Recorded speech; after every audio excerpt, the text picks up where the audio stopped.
It's an entrance exam at a school for superhumans. Here, the most talented students are presented with magical spheres that determine the rank of their abilities. While other students get a rare blue glow, and some even get an ultra-rare purple one, our MC isn't so lucky. When Ming touches the magic sphere, it lights up with a faint white light. This means his luck-related skills are at the lowest rank, and he is considered a useless piece of trash. Of course, everyone starts laughing at him as a loser, and advises him to give up all hope of becoming a superhuman, and just go work at a factory. Even his girlfriend is disappointed in him. Upset by his cruel fate, he decides to go for a ride on his motorcycle, and as he speeds down the road, Truck Kun almost takes care of all his problems for the day. But Ming dodges it with his luck skills and drives on, cursing his useless superpowers that can only help him in situations like that. At that moment, a meteor appears in the sky above him. Looking at it, he is sure the Earth is huge, and the meteor would never hit him with his high luck. But oh boy, he is wrong. It hits him precisely, doing all the work Truck Kun missed. After being struck, our boy lies unconscious on the ground, and a blue glowing bubble enters his body. Suddenly, a system appears,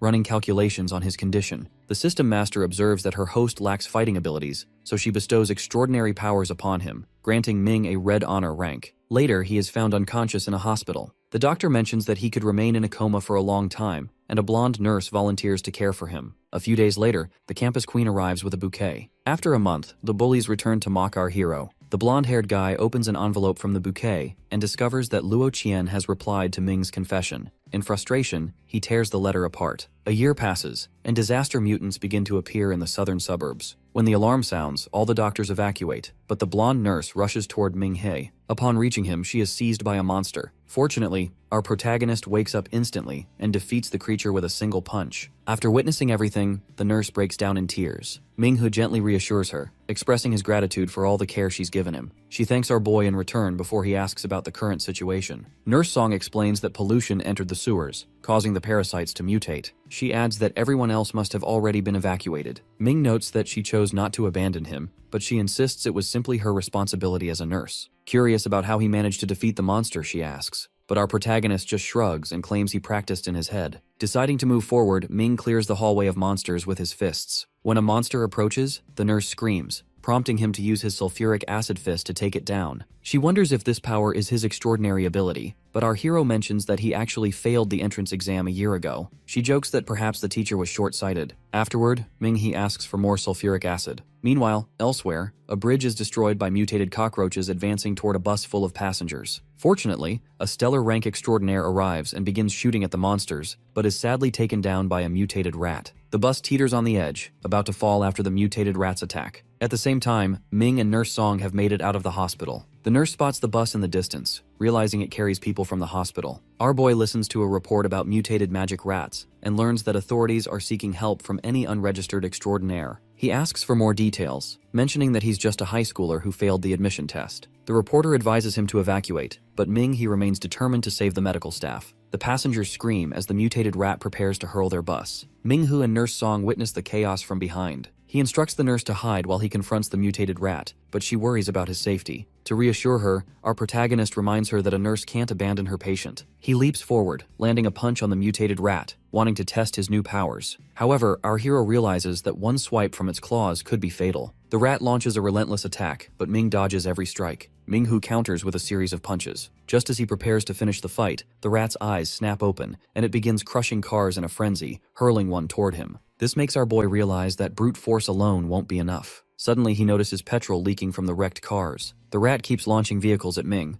but he skillfully avoids each one. Eventually, the mutated creature grows exhausted and stands still. Seizing the opportunity, Ming steps forward with a lighter and tosses it onto the ground. Meanwhile, Nurse Song runs to the bus and checks on the passengers. The doctor steps out, squinting in surprise, and wonders if the person who saved them is truly wearing a hospital gown. Suddenly, an explosion erupts, and the mutated rat squeals in agony. Ming recalls from the report that the creature's weakness is fire. Using the flames from the explosion, he channels a flaming flames fist, finally taking down the mutated monster. One of the medical staff wonders if he might be a highly skilled extraordinaire, and a nurse speculates that he's the same patient who was recently in a coma. Nurse Song confirms his identity, telling them he's Ming-he, the student who wasn't accepted by the Extraordinaire Academy. Elsewhere at the command post, a blonde-haired girl warns Luo Qian not to approach the general rank monster, as it's already been dealt with. Luo Qian relaxes and asks who is responsible, but the blonde-haired girl admits she doesn't know, suggesting it must have been an unregistered extraordinaire. Changing the subject, she inquires about the source of the pollution. Luo Qian doesn't respond, expecting more mutated monsters and recommending a citywide evacuation for the south. At the rescue station, Nurse Song tends to Ming He's wounds and thanks him for saving everyone. Suddenly, a girl with long hair appears, pleading with a stationed guard to let her in to see her brother, who remains in a coma. The guard informs her that only fleet personnel and extraordinaires are permitted entry during the lockdown. The girl, distraught, insists that her brother is weak and hasn't woken up for some time. She mentions his name, Ming He, and wonders aloud if he's going to die. After wiping her tears, she turns to the unconscious figure and declares that if her brother is going to die, she will die with him. Ming, hearing this, is left completely shocked. After finding Ming He, his sister embraces him tightly, overwhelmed with happiness to see him awake. He thinks back over the past year, remembering how his sister would visit and explain that she couldn't come more often because she was working nights as well. Ming recognizes her sacrifices and is deeply grateful for her dedication. The next morning, our protagonist wakes up in his sister's apartment and finds a note from her. She encourages him to rest, mentioning that she's gone to work to help cover the hospital bills. Our boy recalls that his sister juggles 3 different jobs, leaving her more exhausted than some patients. Determined to help, he decides it's time for him to start earning money. While watching TV, Ming hears a report about the government offering a 500,000 reward for information on the source of the pollution. The news also notes a 3,000 reward for each mutant cockroach eliminated and 50,000 for every mutated rat taken down. Our hero realizes this could ease his sister's burden and might even allow them to move to a better place. He starts to wonder where the pollution source could be and resolves to investigate. Even if he doesn't succeed, he figures he can still hunt monsters to earn money, gain experience, and train his abilities. So Ming heads to the reward hall, introduces himself as an extraordinaire, and says he wants to hunt mutated cockroaches, asking if there are any specific requirements. The receptionist assures him that as long as he has basic extraordinaire skills, he can participate. After a quick assessment of his abilities, they'll issue him a novice extraordinaire badge. To reach a stellar ranking, though, he'll need to pass more challenging tests. Ming-Hu agrees, and the receptionist leads him to the training arena. She points out a dummy designed to measure strength and instructs him to hit it with everything he's got. Our protagonist wonders what score he needs to pass, then lands a powerful punch on the dummy, which cracks under the force. The result, 1,000 kilos. People nearby gasp in shock, realizing he shattered the previous record. The receptionist informs Ming-He that the old record was 800 kilos. Back at the front desk, our hero is awarded a $1,000 gift card for breaking the record. Curious, he asks about the official rankings. She explains there are 4, with Celestial being the highest. Inspired, Ming decides to keep increasing his strength until others can't help but admire him. Later, in the waiting area, Ming-He wonders if everyone present is waiting for their teammates. He hadn't expected so many people to be interested in the bounty. A chubby guy approaches and asks if our protagonist would like to join their team. Introducing himself as Luo Kai Xuan, he explains the importance of teaming up before entering dangerous areas, adding that the government restricts extraordinaires below the solar rank from participating alone. Luo then asks Ming about his rank, and upon hearing that he's only a novice stellar ranker, Luo remarks that their team isn't interested in newbies. He suggests Ming go back and train more, leaving our boy to question whether his rank is really that low. Unexpectedly, a former classmate with short hair recognizes him and points him out to her teammates. Her blue-haired companion laughs mockingly about Ming just being rejected by another team, while the short-haired girl stands up and calls our hero over. She mentions hearing from others that he was in a coma. Ming shrugs it off, explaining he's just here to hunt monsters and cover his hospital bills. The blue-haired boy, Xuejung, sneers and asks how Ming plans to hunt, claiming he's doomed. Lin Yu, the short-haired girl, expresses concern and urges him not to take unnecessary risks. Zhu mocks Ming's luck ability, but Lin offers him a spot in her party. Our protagonist suspects his former classmates have grown much stronger after a year at the academy, and imagines they see him as weak and timid. Lu Xinghong, the tall guy, suggests that maybe Ming's luck ability could help the whole team.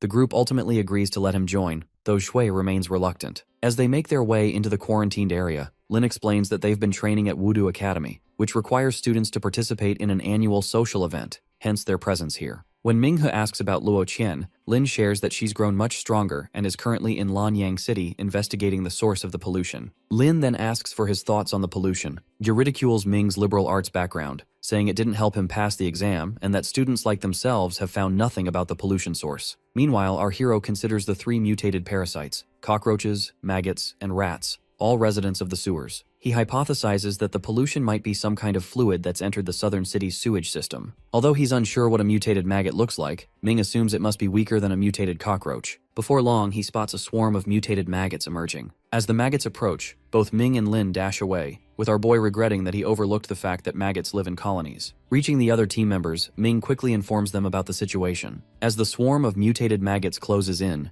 Shui and the others rush toward a nearby building with reinforced glass for protection. Minghe suddenly notices that Lin has fallen behind, and without hesitation, he turns back for her. Ignoring her protests, our protagonist charges at the advancing maggots, smashes open a fire hydrant, and unleashes his explosive wave fists, scattering the creatures across the ground. Lin, amazed by his new strength, looks at him with admiration, even though she's well aware that his heart belongs to Luo Qian. Afterward, our hero and Lin make it safely to the building, reuniting with the rest of their team. The others fuss over Lin's condition, but Ming focuses on her safety, insisting she bandage her wounds before the maggot saliva can cause any harm. He then volunteers to check the building for more threats before additional creatures arrive. Wang Xiaodan, the teammate with a ponytail, scolds the group for not inspecting the building themselves, pointing out that Ming has clearly surpassed their expectations. Consulting the map, our boy heads into the laboratory area and examines the various specimen cages. Before long, he notices the glass wall of Eco Cage 9 has been broken for quite some time. Apparently, the specimen from that cage disappeared half a year ago. This discovery leads Ming-He to wonder if the mutation source could be affecting farm-raised insects, since only sewer insects have mutated so far. As he continues searching, our protagonist steps on an ID card for specimen number 9, which reveals the escaped creature is a giant centipede with human-like facial features and powerful, predatory mandibles. Ming-Hu arrives at the back door of the building, only to find it locked. Reasoning that the maggots won't be able to get inside, since there are few exits and the sewer is fully sealed, he takes a moment to observe the area. During his watch, our protagonist spots Dr. Zhao heading toward a rundown building.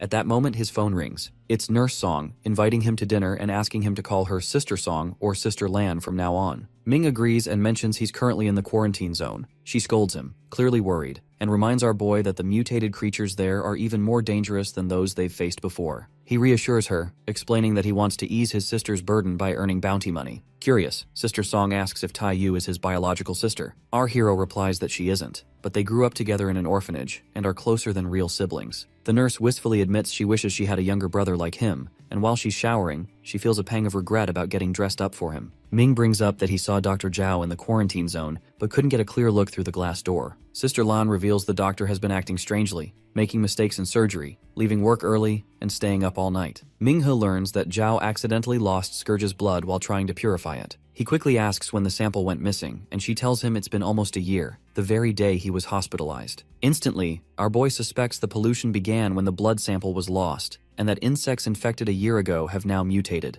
Nurse Song is skeptical, but Ming insists Zhao must have lied about losing the sample after purification. He deduces that the doctor is searching for it in the quarantine area, which is extremely risky given how mutated the creatures there must be. He urges her to contact the government about the situation, and she agrees. Meanwhile, Ming decides to go after Dr. Zhao himself. After rejoining his teammates and assuring them the building is secure, our protagonist announces that he's heading back out. Lin tries to stop him, but he leaves anyway. Outside, he notices dead maggots. They aren't moving for now. He makes his way down a dark alley, where a group of mutated cockroaches appears. After dispatching them swiftly, Ming-He continues on and eventually spots Dr. Zhao entering a dilapidated building. Inside the building, Ming-He spots a large hole in the floor with a rope ladder dangling from its edge. Without hesitation, our protagonist descends into the darkness below. In the basement, he sees Dr. Zhao moving toward the Lanyang water supply. As the doctor climbs up, Ming confronts him, demanding answers about his actions and bringing up the blood sample that went missing a year ago. Caught off guard, Dr. Zhao asks how Ming discovered the truth, but soon admits his mistake with visible regret. He confesses that his error triggered the mutation and explains that he's there to check if this area has been affected as well, hoping to atone for his actions. Our hero urges him to leave the matter to the authorities, but the doctor refuses. Desperate, Zhao begs Ming for help, terrified that if the officials learn the truth, he'll end up in jail. Ming tries to reason with him, pointing out that Zhao is just a surgeon and that pressing on could put his life at risk. The doctor seems to relent, and Ming suggests he go back. Suddenly, Zhao's demeanor shifts. He smirks and asks if Ming has told anyone else about what happened. Ming-Hu admits he has and again advises reporting everything to the authorities. That's when the doctor finally confesses. He didn't lose the blood sample by accident. Realizing the gravity of the situation, our boy demands a full explanation. Dr. Zhao asks if the infestation of cockroaches, maggots, and rats makes Ming want to wipe them out. Ming agrees. Zhao then reflects on the disasters humans have caused around the world and questions what truly separates people from parasites. Ming insists that humanity should be protecting the environment instead. Dr. Zhao's face darkens as he presses his point. For the universe to be peaceful and beautiful, it should be devoid of life. He compares humans to cancer cells, creatures that multiply endlessly, pollute their world, and even dream of spreading that destruction to other planets. He argues that as long as humanity exists, no world can ever regain its original purity. Our protagonist struggles to grasp his twisted reasoning, so Zhao poses a question.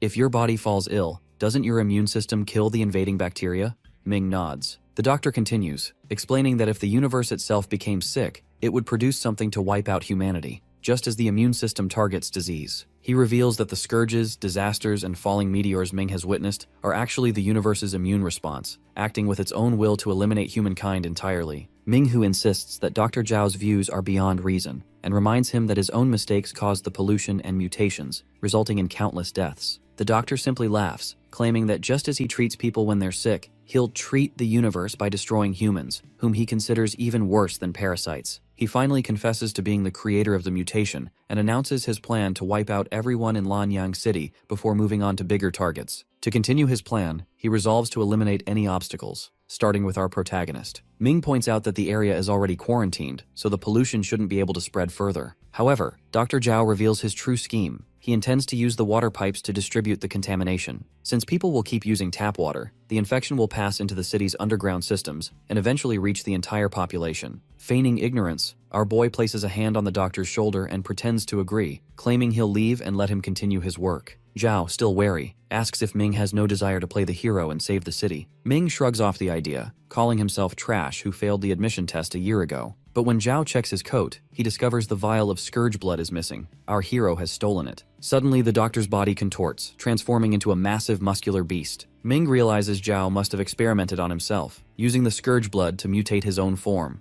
The doctor unleashes a swarm of twisted parasites, but Ming manages to grab the rope ladder. One of the creatures, however, slices through it, and he quickly realizes their goal is to prevent his escape. Thinking on his feet, our protagonist uses the bodies of the mutant parasites as stepping stones, leaping upward to reach the first floor. Drawing on his mysterious fists, elemental extraction technique, Ming seals the hole behind him, trapping the doctor in the basement. Down below, Dr. Zhao remains undeterred. He claims he can still smell the blood of the beast and is confident that Ming He won't escape him for long. Ming dashes through the streets, fully aware that the power of mutated monsters depends on their original strength before mutation. He realizes that even the large mutated rats are far too strong for him to handle and grows deeply worried about facing a fully grown mutated human like Dr. Zhao. Knowing the danger, our protagonist makes a strategic decision, not to run toward his teammates, fearing that if Zhao catches up, they'll all be killed. Instead, he decides to leave the matter in Nurse Song's hands and wait for the authorities to intervene. Meanwhile, elsewhere in the city, Luo Kai's team has successfully cleared their area of threats. As the members chat about their rewards and speculate whether any powerful monsters remain,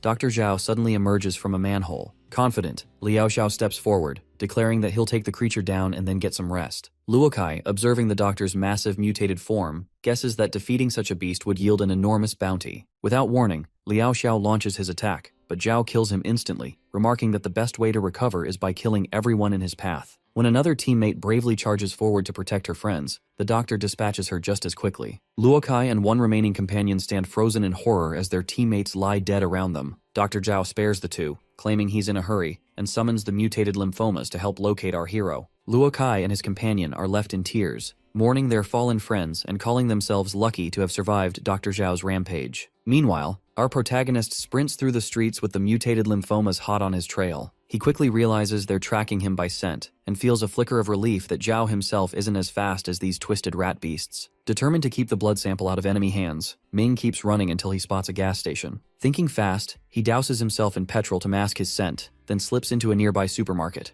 The three beasts chasing him lose his trail and bolt off in the wrong direction. However, one with an especially sharp sense of smell manages to pick up his location and breaks away from the group to hunt him down. Ming knows that if he lets this creature live, it will track him anywhere, so he decides he must end it here and now. Our hero reminds himself that his mystical punch technique needs contact with a special medium to unleash its full potential. But since the supermarket doesn't have what he needs, he has no choice but to rely solely on brute strength. Bracing himself, he charges forward and lands a crushing punch on the mutated beast. Although it's knocked down, the creature quickly recovers and leaps back at him. Drawing on every ounce of skill and determination, Ming overpowers it and finishes it off with a devastating blow. Elsewhere, Dr. Zhao senses a change in his body and instantly realizes that one of his pets has been killed. He rushes to the scene, finds the slain creature, and orders the remaining beasts to devour its corpse so they can heighten their sensitivity to scent. Once the mutated monsters evolve, Zhao commands them to track down our boy and bring him back alive. Ming has finally managed to put some distance between himself and the strong-scented sense demons, shaking them off at last. But just as he catches his breath, three powerful monsters appear behind him, their growls deeper and far more menacing.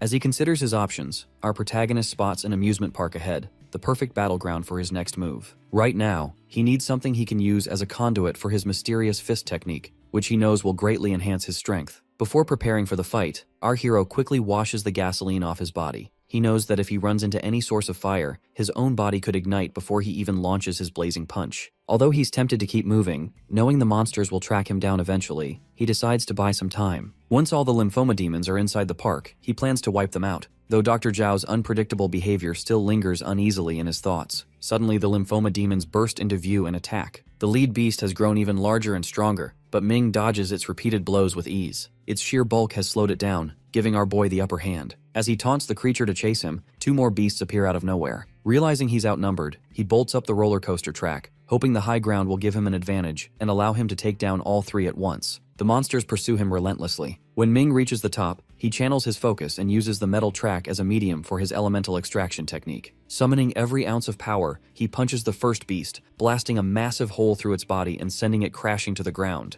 In that moment, he realizes that after absorbing the metal, his fists have become strong enough to slay what appear to be warlord-rank demons. Still perched atop the track, Ming watches as one beast climbs toward him from above, while another circles around from below. Confident in his newfound strength, our hero prepares to strike before the one behind can close in. He lands a solid punch on the creature in front of him, aiming for its chest, but to his shock, the blow barely dents its thick bone-like armor. Ming can hardly believe how quickly these monsters are evolving. Ming battles the mutated beasts atop the roller coaster track, astonished by how rapidly they continue to evolve. Just as he's about to finish one off, it suddenly sprouts sharp bone spikes from its neck, making our protagonist mentally curse at how absurdly tough these monsters have become. The two creatures attack in a frenzy, but Ming dodges and defends himself with precise, agile movements. Finally, our hero lands a devastating punch that takes down one of the beasts, leaving only one remaining. He unleashes a flurry of heavy blows, yet the last monster barely flinches. Its eyes glow crimson with pure menace. Suddenly, the roller coaster train hurtles down the track and slams into the creature from behind. Ming, having anticipated this, clings tightly to the rails to avoid being hit. He recalls setting up this desperate trap earlier when he found the control room. Still hanging from the track, Ming spots the surviving beast charging toward him. As it lunges, he grabs its hands and both of them plummet. Our boy taunts the creature, calling it a mere parasite surviving off Dr. Zhao, and points out that killing it will wound its master as well. With lightning-fast thinking, he crosses its arms and uses the monster's body to cushion his own fall as they crash violently to the ground. Later, as he washes the blood and grime from his hands, Ming's phone rings. It's Nurse Song. She scolds him for not answering earlier and anxiously asks if he's all right. He explains that his phone was on mute. Sister Lan then tells him that officials have arrived at the building he mentioned, handling the situation and eradicating the monsters found inside, but neither he nor Dr. Zhao were seen there. Ming replies that he's at an amusement park and fills her in on Zhao's horrific plans. He reveals that he has stolen both the blood serum and the antibodies, which contain the mutated source. Once experts extract the antibodies, the polluted southern suburbs should begin to recover. Nurse Song, clearly relieved, says the serum is vital and promises to send officials to the amusement park immediately. But our hero tells her he can't stay put.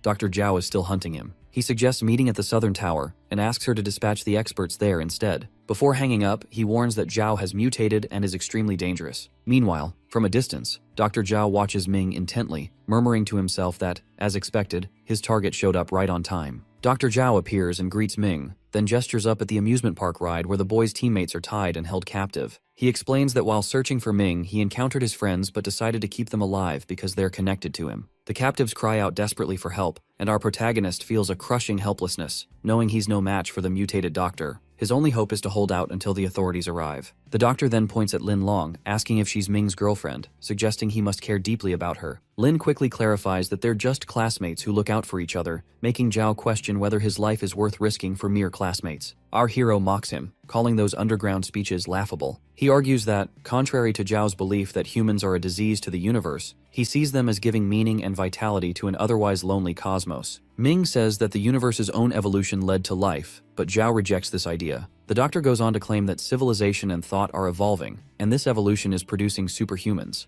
stubborn viral beings who are increasingly difficult to eliminate because they grow stronger through each stage of evolution. Ming counters that neither of them can prove who is truly right, and that in the end, it all comes down to strength. Whoever is strong is right. He displays the blood serum, proposing a simple challenge. If Zhao defeats him, he can have the serum. He taunts him further, saying that if Zhao can't even defeat someone who failed to get into a superhuman institution, he should stop deluding himself. Dr. Zhao drops all pretense of philosophy. He threatens the young fighter. If he doesn't hand over the serum, he'll kill his classmates. Ming, resolute, declares that they all pledge their lives to protect the nation's people, even if it means dying. In response, Zhao cruelly hurls a bone spike, impaling Lu Xing's leg. He then aims at Lin Long's face, but narrowly misses. As our boy turns to escape, the doctor bellows in frustration, vowing to riddle Ming's friends with holes if he dares to run again. Seeing Ming try to escape, Dr. Zhao admits it would be troublesome if the boy were to run, so he agrees to the condition, though he calls it a waste of time. He demands Ming return, then launches a sudden attack, declaring that dodging and running will make the fight meaningless.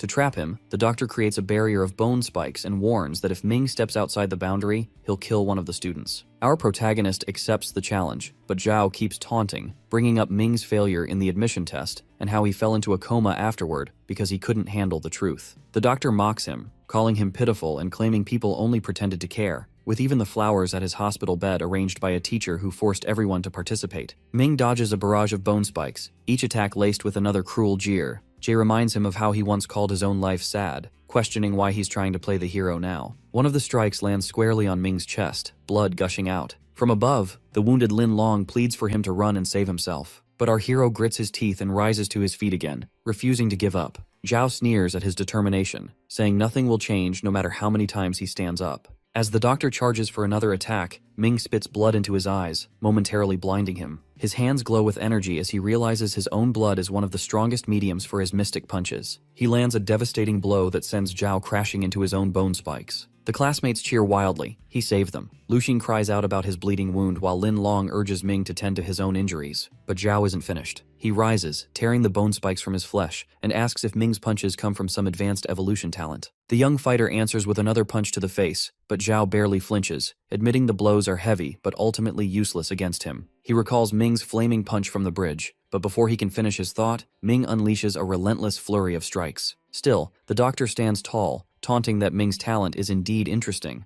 but warns that against a master-rank beast, his strength is far too weak. As the intense battle continues, one of Ming's classmates questions whether his talent is nothing more than a white dusk-ranked invisible power, implying it's not something that can turn the tide in a real fight. Wang Xiao, however, insists that he's the strongest among them and encourages him to muster even more strength. Dr. Zhao steps forward, declaring himself to be a leader-rank monster and asserting that Ming can't possibly defeat him. The doctor mocks him for being weak, claiming he isn't the only one with fists, and launches a furious series of punches. Our protagonist does his best to block, but Zhao's attacks have become noticeably faster ever since his hands transformed. He manages to dodge and defend for a while, but a single misstep sends him flying. Bone spikes erupt from the doctor, shooting toward him. Yet, to Zhao's surprise, none of the spikes hit their mark. The doctor remarks on the young fighter's unusual luck, calling his luck power useful and tough to deal with. With a sinister grin, he picks up another spike and turns his attention to the classmates, taunting that they are not as lucky. He prepares to attack them mercilessly. Ming shouts to remind Zhao of their deal, but then realizes with horror that he's already crossed the boundary. In a flash, a spike pierces straight through Lin Long's chest. Our hero is filled with rage and despair as crimson energy surges around him. The doctor calmly explains that she won't die instantly, but without treatment within 5 minutes, she won't survive. Enraged and desperate, the protagonist wounds his own hand on one of the sharp bone spikes, letting his blood flow. He glares at Zhao and with grim resolve declares, "If that's the case, then I'll kill you within 5 minutes." Ming charges at Dr. Zhao and lands a solid punch, but Zhao counters with another brutal strike. Undeterred, our protagonist keeps fighting, refusing to yield. The doctor mocks him, declaring that even if Ming pours out every drop of blood, it won't be enough to kill him. He taunts that if he simply stays on the defensive, Ming will die from blood loss, sneering that his struggle is pathetic. Zhao's psychological assault deepens as he jeers that doctors hate suicide survivors, as if failing to die means having no purpose in life. He calls Ming weak and pitiful for having once wanted to end his life but failing even at that. He dredges up the past, how Ming's sister had to beg to keep him from being kicked out of the hospital room, and how they both lived at the bottom of society, working tirelessly for those in power. With a heavy blow, Zhao declares he'll kill Ming to free him from being a burden to others. Leaping high with hands bristling with sharp bones, the doctor crashes down, shouting for Ming to die. Our hero narrowly escapes, but accidentally steps outside the boundary again. Zhao coldly reminds him that dodging only means more of his classmates will die. But Ming, filled with fiery resolve, declares that he's grateful for his life,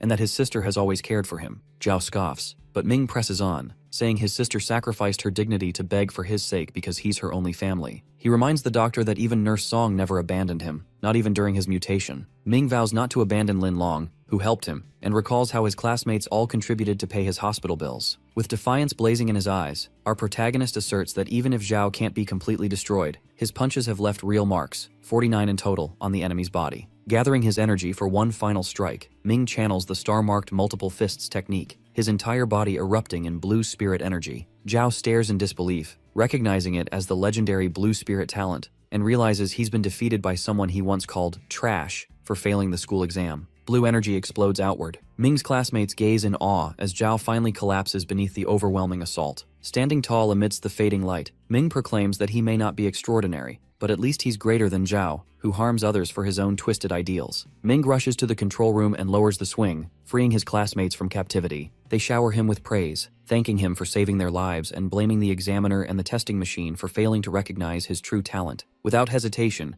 our protagonist hurries to Lin Long's side as she weakly mutters about dying, but he reassures her that she'll survive and that help is on the way. Lin whispers that he's incredibly strong, but Ming urges her to save her strength and not speak for now. The classmates soon spot the arriving officials and shout for them to come over. Commander Luo Lin steps in, taking charge of the situation. She orders her team to handle the remaining crisis while she oversees the treatment of the injured students. The classmates inform the medics that the spear is still lodged in Lin Long, but they're hopeful she'll be fine if treated in time. Luo Lin turns to Ming, asking him to accept medical help since he's badly wounded. She remarks that they're all lucky to have survived an encounter with a master rank monster. As our hero is treated, Luo Lin wonders what happened to the creature. That's when solar rank hunter Lin Qing Yu arrives, confidently announcing that the crisis has already been resolved. Luo Lin cautions him not to act so hastily during missions, warning that there could still be an enemy ambush. But Lin Qing Yu reassures her that the mutated human responsible for the disaster is dead, having used pollution mutation to retrofit himself. The commander's expression brightens as she asks who managed to kill the monster. Ming's classmates eagerly point to him,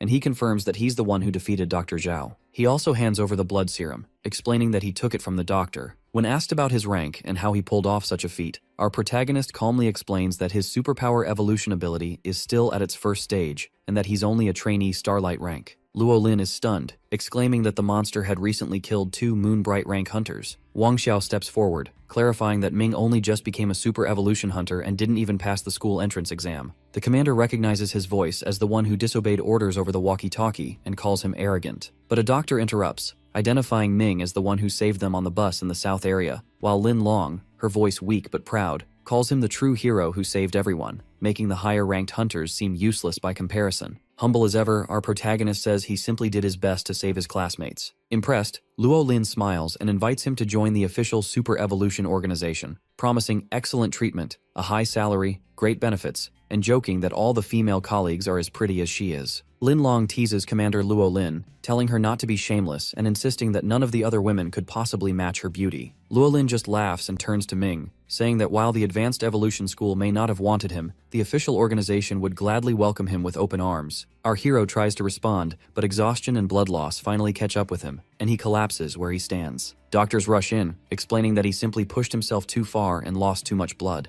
Later, a public report announces that, thanks to the efforts of advanced hunters and the official organization, all monsters in the southern area have been eliminated. The report highlights a mysterious hero who played a key role in resolving the crisis and promises a special interview with him once he recovers. At the hospital, our protagonist lies in bed with Nurse Song by his side. When he finally opens his eyes, she admits she was afraid he'd fall into a coma again. Ming, still weak, asks why she's there, and the nurse replies that the organization asked her to look after the city's new hero. She adds that plenty of reporters are waiting for an interview, but Ming's first concern is Lin Long. Nurse Song reassures him that Lin is in the ICU but out of danger, and she'll recover with time and proper care. Just then, the door opens and Li General enters with Luo Lin. They ask about Ming's condition, and Nurse Song explains that his physique is remarkable. He recovers faster than most. Li General thanks him on behalf of the organization for everything he's done. Luo Lin then invites Nurse Song out for shopping and a meal, and the two women leave, giving Ming and the General some privacy. Li General takes a seat, his expression serious, and Ming senses there's more to this visit than a simple thank you. The General commends his perceptiveness and mentions that he spoke with the classmates about the battle with Dr. Zhao. From everything he's heard, Ming shouldn't have been able to defeat such a foe with his current ability level, but he's deeply impressed by what the young fighter accomplished. He continues, explaining that there's a common misconception. People often assume that the higher the rank, the stronger the person, but that's not always true. Victory, he says, isn't determined by evolution ability alone. It's also about intelligence and wisdom. When Ming humbly attributes his survival to luck, Li General shakes his head and corrects him. Luck might carry someone for a moment, but it doesn't explain everything. He He points out how long Ming lasted in battle, something no amount of luck could achieve. Then his tone darkens as he brings up Zhao's words about the main body's immune system and its mission to eradicate humanity. The general encourages Ming to reflect on the term authority, hinting that not everything Zhao said was mere madness. There may be deeper truths behind the authority that governs evolution and calamity in their world. Li General tells Ming that the second matter is a formal invitation. Luo Lin has recommended him, and the organization hopes he'll join. He notes that Ming's ability has indeed brought him luck. After all, being in a coma for a year and waking up with a purple soul rank is a rare blessing born from misfortune. Our hero nods, but as the general presses him for a decision, he hesitates, still pondering everything he's heard.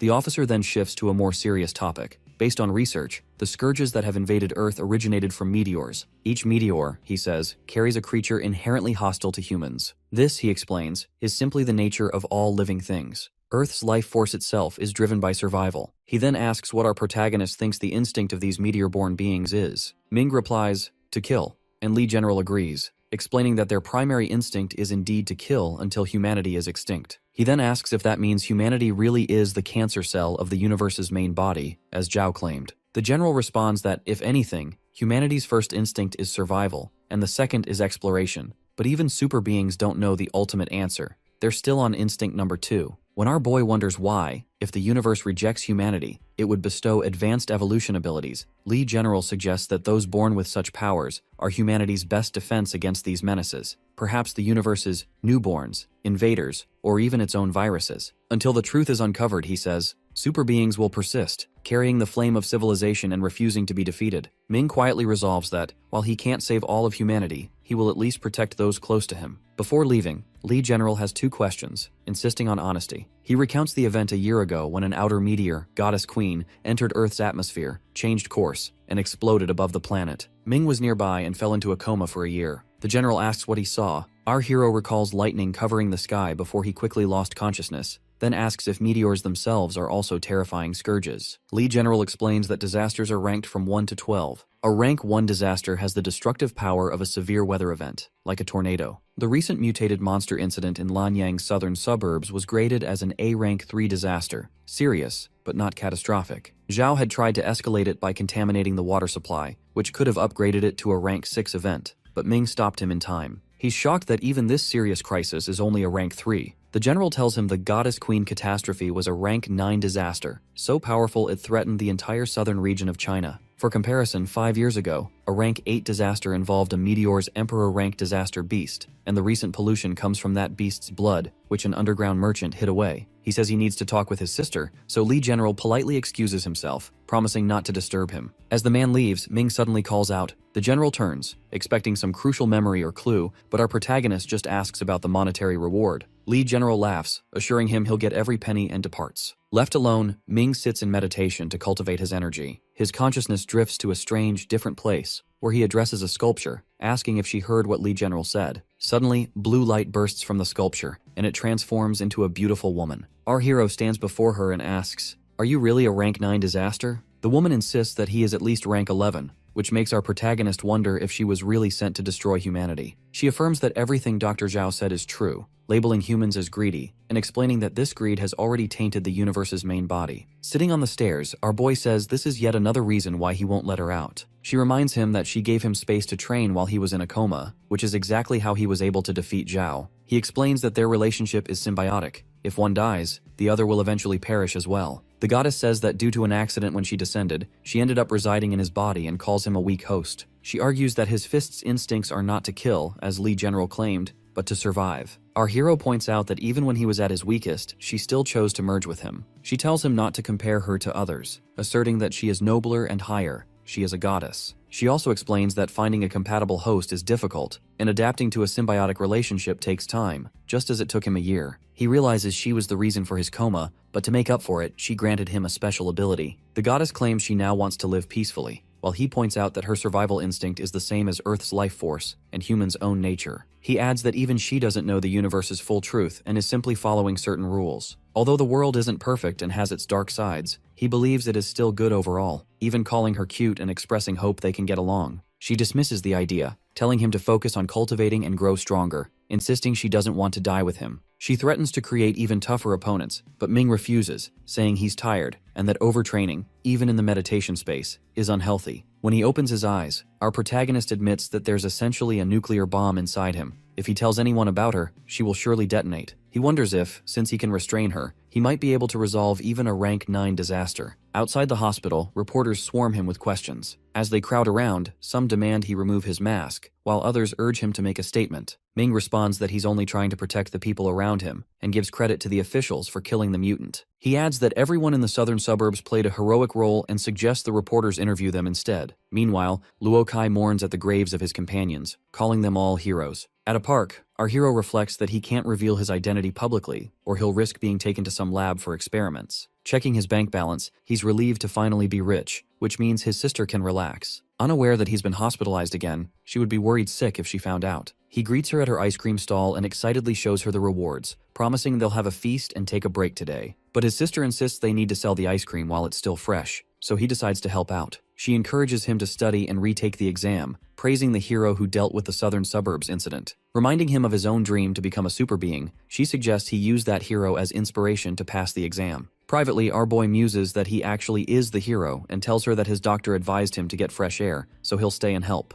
Nearby, Luolin watches and calls him foolish for rejecting fame just to help his sister. She calls to discuss joining the officials, but Ming says he wants to focus on studying and try for special recruitment. Luolin explains that the special recruitment department, Trell and Frank, allows members to move freely without being tied to full-time city protection. He can join other legal super being groups and only needs to help officials in emergencies or special cases. Members receive official authority and an annual fee, which would help with school expenses. He'll have plenty of freedom, only needing to participate in at least 2 missions a year to keep the benefits. He replies that they can always call him if they need help, since protecting the country is his duty. Luolin compliments his way with words, and officially welcomes him to the Dragonfang Special Recruitment Team. After Ming's sister finishes selling all the ice cream, she joins him and asks about his phone call. He tells her that he's gotten a job now, so he no longer has to wake up early to earn extra money. He adds that they'll soon be moving to a new house since his salary is good. She says this calls for a celebration, and together they enjoy a seafood feast while he buys her new clothes. They move into a rented house for now, but plan to purchase it soon.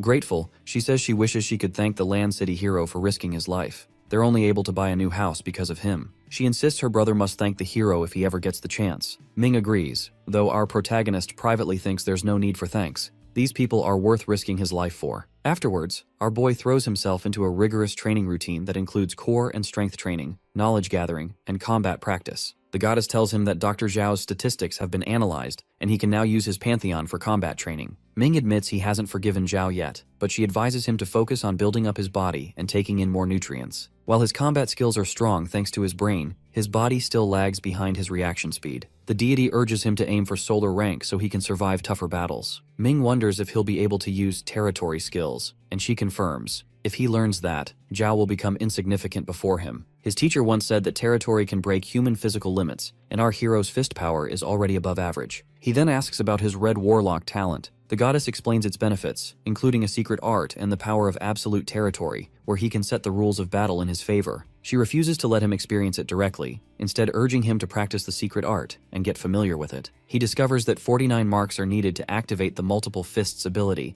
and that the more marks he leaves, the stronger the skill becomes. She also gives him tips to quickly stack the marks, allowing him to master the secret art faster. A month later, Ming heads to South City for an exam, asking his sister not to worry about him. Meanwhile, at South City's Bingshan Industrial Park, 2 guards patrol in thick fog. One suggests they give up because they can't see anything, and as they try to return, they realize they're lost and have wandered into a strange place. Suddenly, one hears a noise, and when he checks, he finds his companion being devoured by a giant monster. As the guard flees to the control room, he grabs his phone but suddenly spots a figure outside. He calls out, warning them of the danger. The figure approaches, a woman with long, monstrous hair. Her hair snakes forward, grabbing him and killing him instantly, while outside, another creature prowls through the mist. Nearby, a terrified girl hides, struggling to stifle her cries, but the monster woman moves on without noticing her. Meanwhile, Ming rides a train along the same route, chatting with his sister. He assures her that he's financially secure now, and that a friend will help him find a place to live. Crew member Tak Shin is asked how much longer until they reach the city. She replies that it'll be about an hour. She then asks a woman if she's bringing her daughter to study, and the woman proudly explains that her daughter, Fang Nian,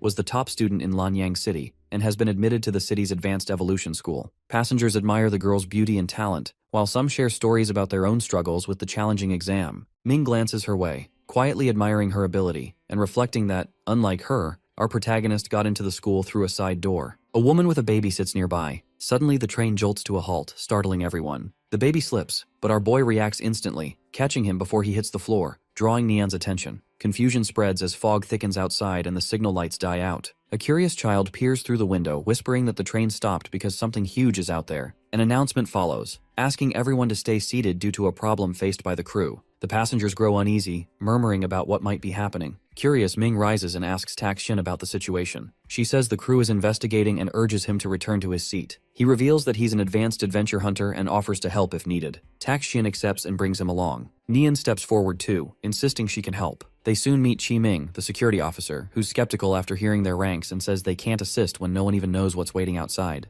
Ming counters that waiting could make things worse, and another officer sides with him, assigning Chi to accompany the group. Our hero urges Neon to stay for her safety, but she refuses to back down. Together, the trio leaves the train, warning the crew to keep the doors sealed no matter what happens next. Ming walks ahead with Neon and Chi. The officer eyes the girl skeptically, questioning why, as a professional, she needs him to explain things. Ming calmly replies that it's to prevent accidents, then asks if trains usually stop operating when they hit fog. Kai explains that as long as the tracks are clear, the train keeps moving. The system only halts when it detects something ahead. Our protagonist notes that must be why it stopped now, but Chi waves it off, saying it's probably just animals like pigs or chickens. Meanwhile, back on the train, Tak Shin notices a girl standing outside. Remembering Ming's warning, she refuses to open the door. A passenger steps up, insisting she let the woman in, certain she must be frightened. Tak Shin explains that the doors are locked and no one could have exited, but the man accuses her of being heartless and unlocks the door himself, calling for the woman to come inside. The woman steps forward, revealed to be a monster. Her thick, writhing hair lashes out, seizing the man and swallowing him whole. Tak Shin screams and lunges to pull him free, but the creature's hair nearly catches her too. She barely manages to slam the door shut before being dragged away into the fog. Inside, a group of passengers play cards to pass the time. One wonders how long the issue will take to resolve, and a crew member assures them the situation is under investigation. Later, someone notices Tak Shin's absence and complains that she must have forgotten to lock the door,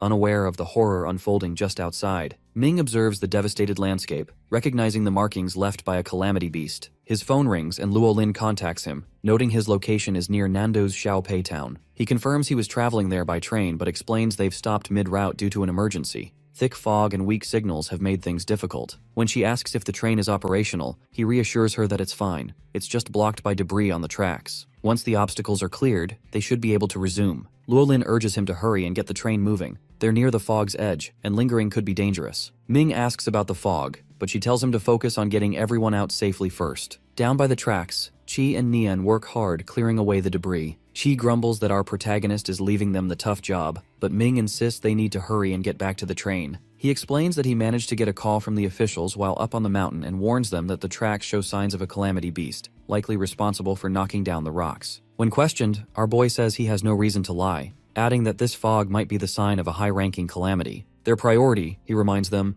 is the safety of everyone on the train. As they rush back, Chi stumbles and finds a corpse, shouting an alarm. Suddenly, the monstrous woman appears, attacking them. Our hero quickly pulls Nian out of harm's way. He tells her to run and hide, but she insists on fighting alongside him. The creature snares him with her hair, dragging him closer, but he breaks free with a powerful punch. Nian is awestruck by the force of the blow, noting it surpasses what's expected from a starlight rank. The monster, undeterred, steadies herself and prepares for another attack. The monster charges again, but our protagonist counters with a relentless flurry of punches. Nian watches in amazement as Ming's eyes glow blue, each strike landing harder than the last. Finally, the creature's body splits open, revealing a human inside, Tak Shin. Our hero quickly pulls her free, unsure if she's still alive, while the wounded beast retreats into the mist. He helps the unconscious woman back to the train, where the crew anxiously crowds around, demanding to know what happened. They board and secure the compartments, locking every door before setting off once more. Meanwhile, in Shaoxi, Qing is on a call with Luo Lin. Luo Lin explains that officials detected a calamity meteor about a month ago. Although no alien life was found, only thick steam, the Xishan Industrial Park took heavy damage.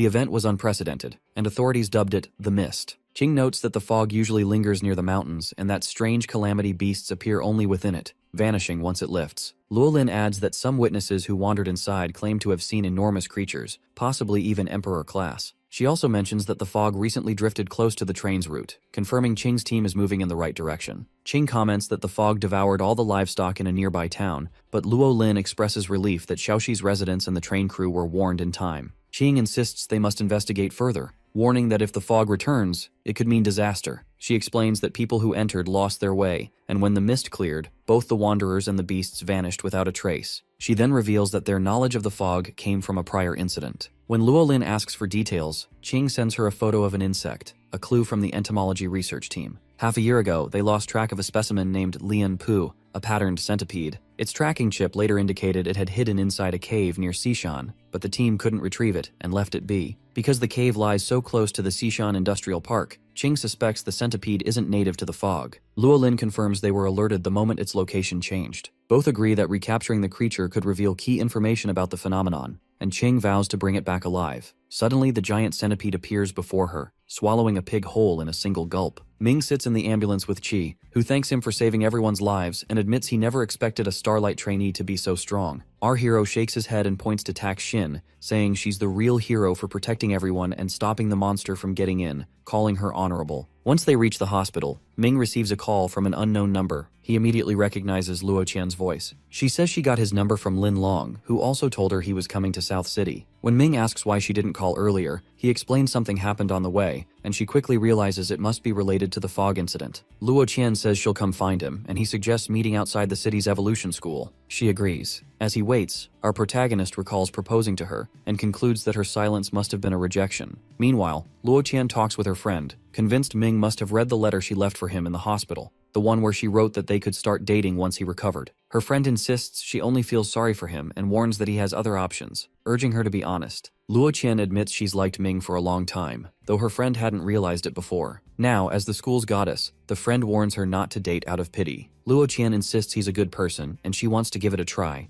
promising to tell him if it doesn't work out. Despite her friend's protests, she decides to see where things lead. Outside the school, Ming admires its sleek design, wishing he could study there, while a group of girls nearby quietly mocks him. When Luo Qian arrives, whispers ripple through the group about her beauty and how she once rejected Lin's proposal, one of South City's top 3 young masters. They speculate that she might actually want Ming to chase her, since hardly anyone turns Lin down. Luo Qian greets our boy warmly and invites him for coffee, while the onlookers murmur, wondering if they're dating. On the walk to the cafe, Ming considers mentioning their past but decides against it, assuming her invitation is simply to avoid any awkwardness. Meanwhile, Luo Qian debates whether to hold his hand, but he stays oblivious, thinking it's nice just to spend time with her as a friend. At the cafe, they chat about her popularity. She teasingly asks if he came to South City just to see her, but Ming explains he's actually there to try out for recruitment and to tour the city. When she asks where he's staying, she blushes at the thought of them living together. Ming notices her red face and asks if she's alright, but she brushes it off, suggesting that if he passes the exam, she'll help him out and it'll be convenient for them to stay together in the future. He interprets this as studying together and assumes Luo Qian must already have a boyfriend. Luo Qian then asks about the fog incident, and Ming tells her everything,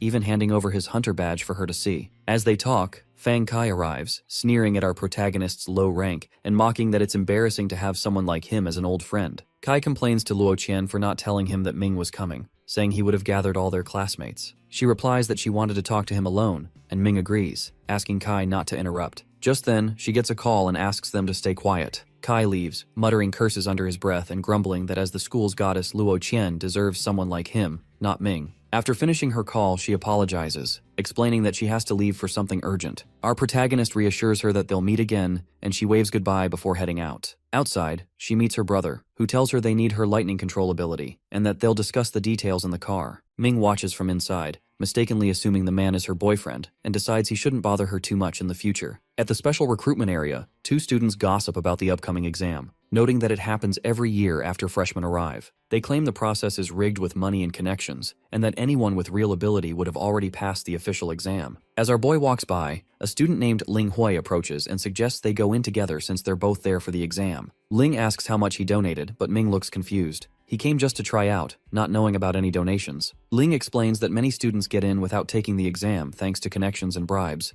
and even shares how much he personally paid. He warns that the special recruitment is a sham meant to raise money for the school, since the community doesn't donate enough. Ming admits he doesn't expect to pass, and Ling advises him to work hard, earn money, and try again. Suddenly, Yan Jin, the recruitment teacher, arrives with his assistants, Ji and Shai. He calls out the students' names but almost skips Ming until Ling reminds him there's one more. She then explains the exam. There are 5 rounds, 4 physical tests, and 1 combat test. He presents the Strength Stump Man for the strength test and announces the standards. To pass, our hero must hit with at least 1,500 kilos of force. If he fails, he'll be asked to leave immediately. Ming steps up, punches with all his might, and shatters the Stump Man. The other students stare in shock. The examiner declares him passed, and since the Stump Man is broken, all the other students pass too. Ji suggests they should consider recruiting Ming, but Yanjin disagrees, pointing out that they've already rejected many applicants with perfect written exam scores, so the newcomer has little chance of passing. She supports his view, and the examiner proposes increasing the difficulty to ensure Ming fails. For the next test, they assess speed. Anyone who gets knocked down by a general rank red cheetah will fail. Yan instructs the handler to have the beast go easy on the other students, but to target Ming specifically. The test begins. The cheetah chases another student at first but stops on command. When it's our protagonist's turn, he sizes up the creature, thinking it doesn't seem that strong and he should be able to handle it easily. As it lunges at him, he dodges and tries to redirect it toward the others, but it keeps focusing on him. Realizing tricks won't work, our boy decides it's time to show off the results of his months of training. He takes off at an incredible speed, leaving the examiners amazed, though they insist he'll eventually tire out since there are still 15 minutes left. 10 minutes in, however, it's the cheetah that gets exhausted instead. Ming taunts the beast, joking that now it's his turn to chase, and if he catches it, he'll break all its teeth. The test ends soon after, and the exam moves on to the third round, reaction speed. Impressed by Ming's strength and skill, Jay once again recommends recruiting him, but the examiner refuses. Another assistant notices that Yan Jin seems to have a personal grudge against the young man. Yan recalls a recent bribe. Someone paid him to make sure their talented son, who will miss the official exams, gets a spot. That means Ming must not pass. The third round begins, featuring a withered tree polluted by a disaster. Ji explains that although the tree is dangerous, it won't kill anyone, just injure them if they're hit. Shai uses fresh blood to rile it up, making it attack more aggressively. All the other candidates manage to pass. When it's our protagonist's turn, the assistant applies an extra amount of blood, sending the tree into a frenzy. Our hero, however, dodges every strike with ease, remarking that even bullets wouldn't hit him.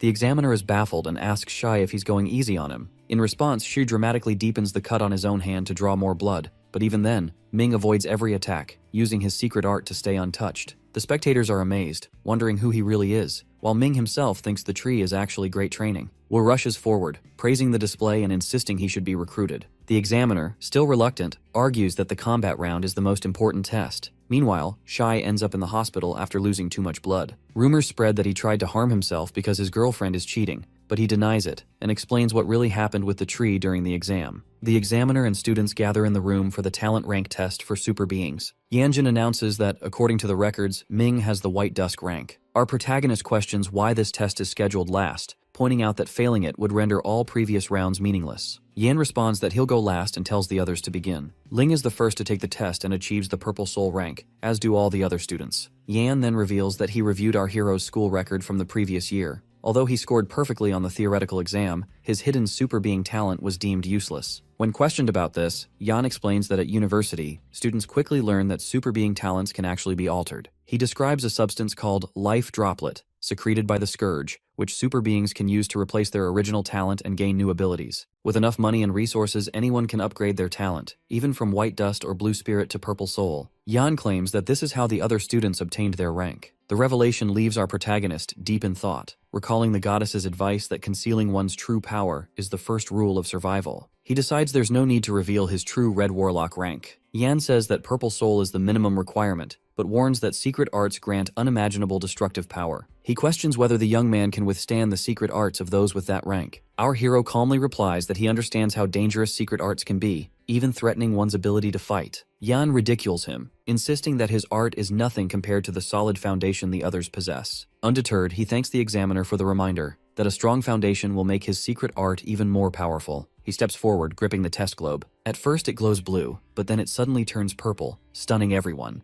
The examiner exclaims that it's impossible. Ling interjects, reminding everyone that he himself taught the protagonist that super being talents can be exchanged. Ming confirms he's passed the test and remarks that since everyone achieved the Purple Soul rank, they all deserve the highest points. Ji compliments his talent, but Yan reminds everyone that there's still one final round to go. Shai tells the group to take a break while they invite a senior student for the real combat portion of the test. As the students quietly discuss our boy, Kai offers to participate in the combat round. Ji points out that since Kai entered the school with the third highest score and has a year of training, it would be unfair for him to help with the test. However, another assistant argues that they should keep the standards high and let him participate, even though he's ranked among the school's top 10. In the combat arena, a crowd gathers as GE announces that the upcoming match will be open to the public. Shai reads out the exam list. Ming will be fighting against Kai. The audience cheers for Kai, impressed that he's ranked in the school's top 10, as both competitors step onto the field. Kai greets our protagonist, saying that even though they used to be classmates, he won't hold back. Our hero responds in kind.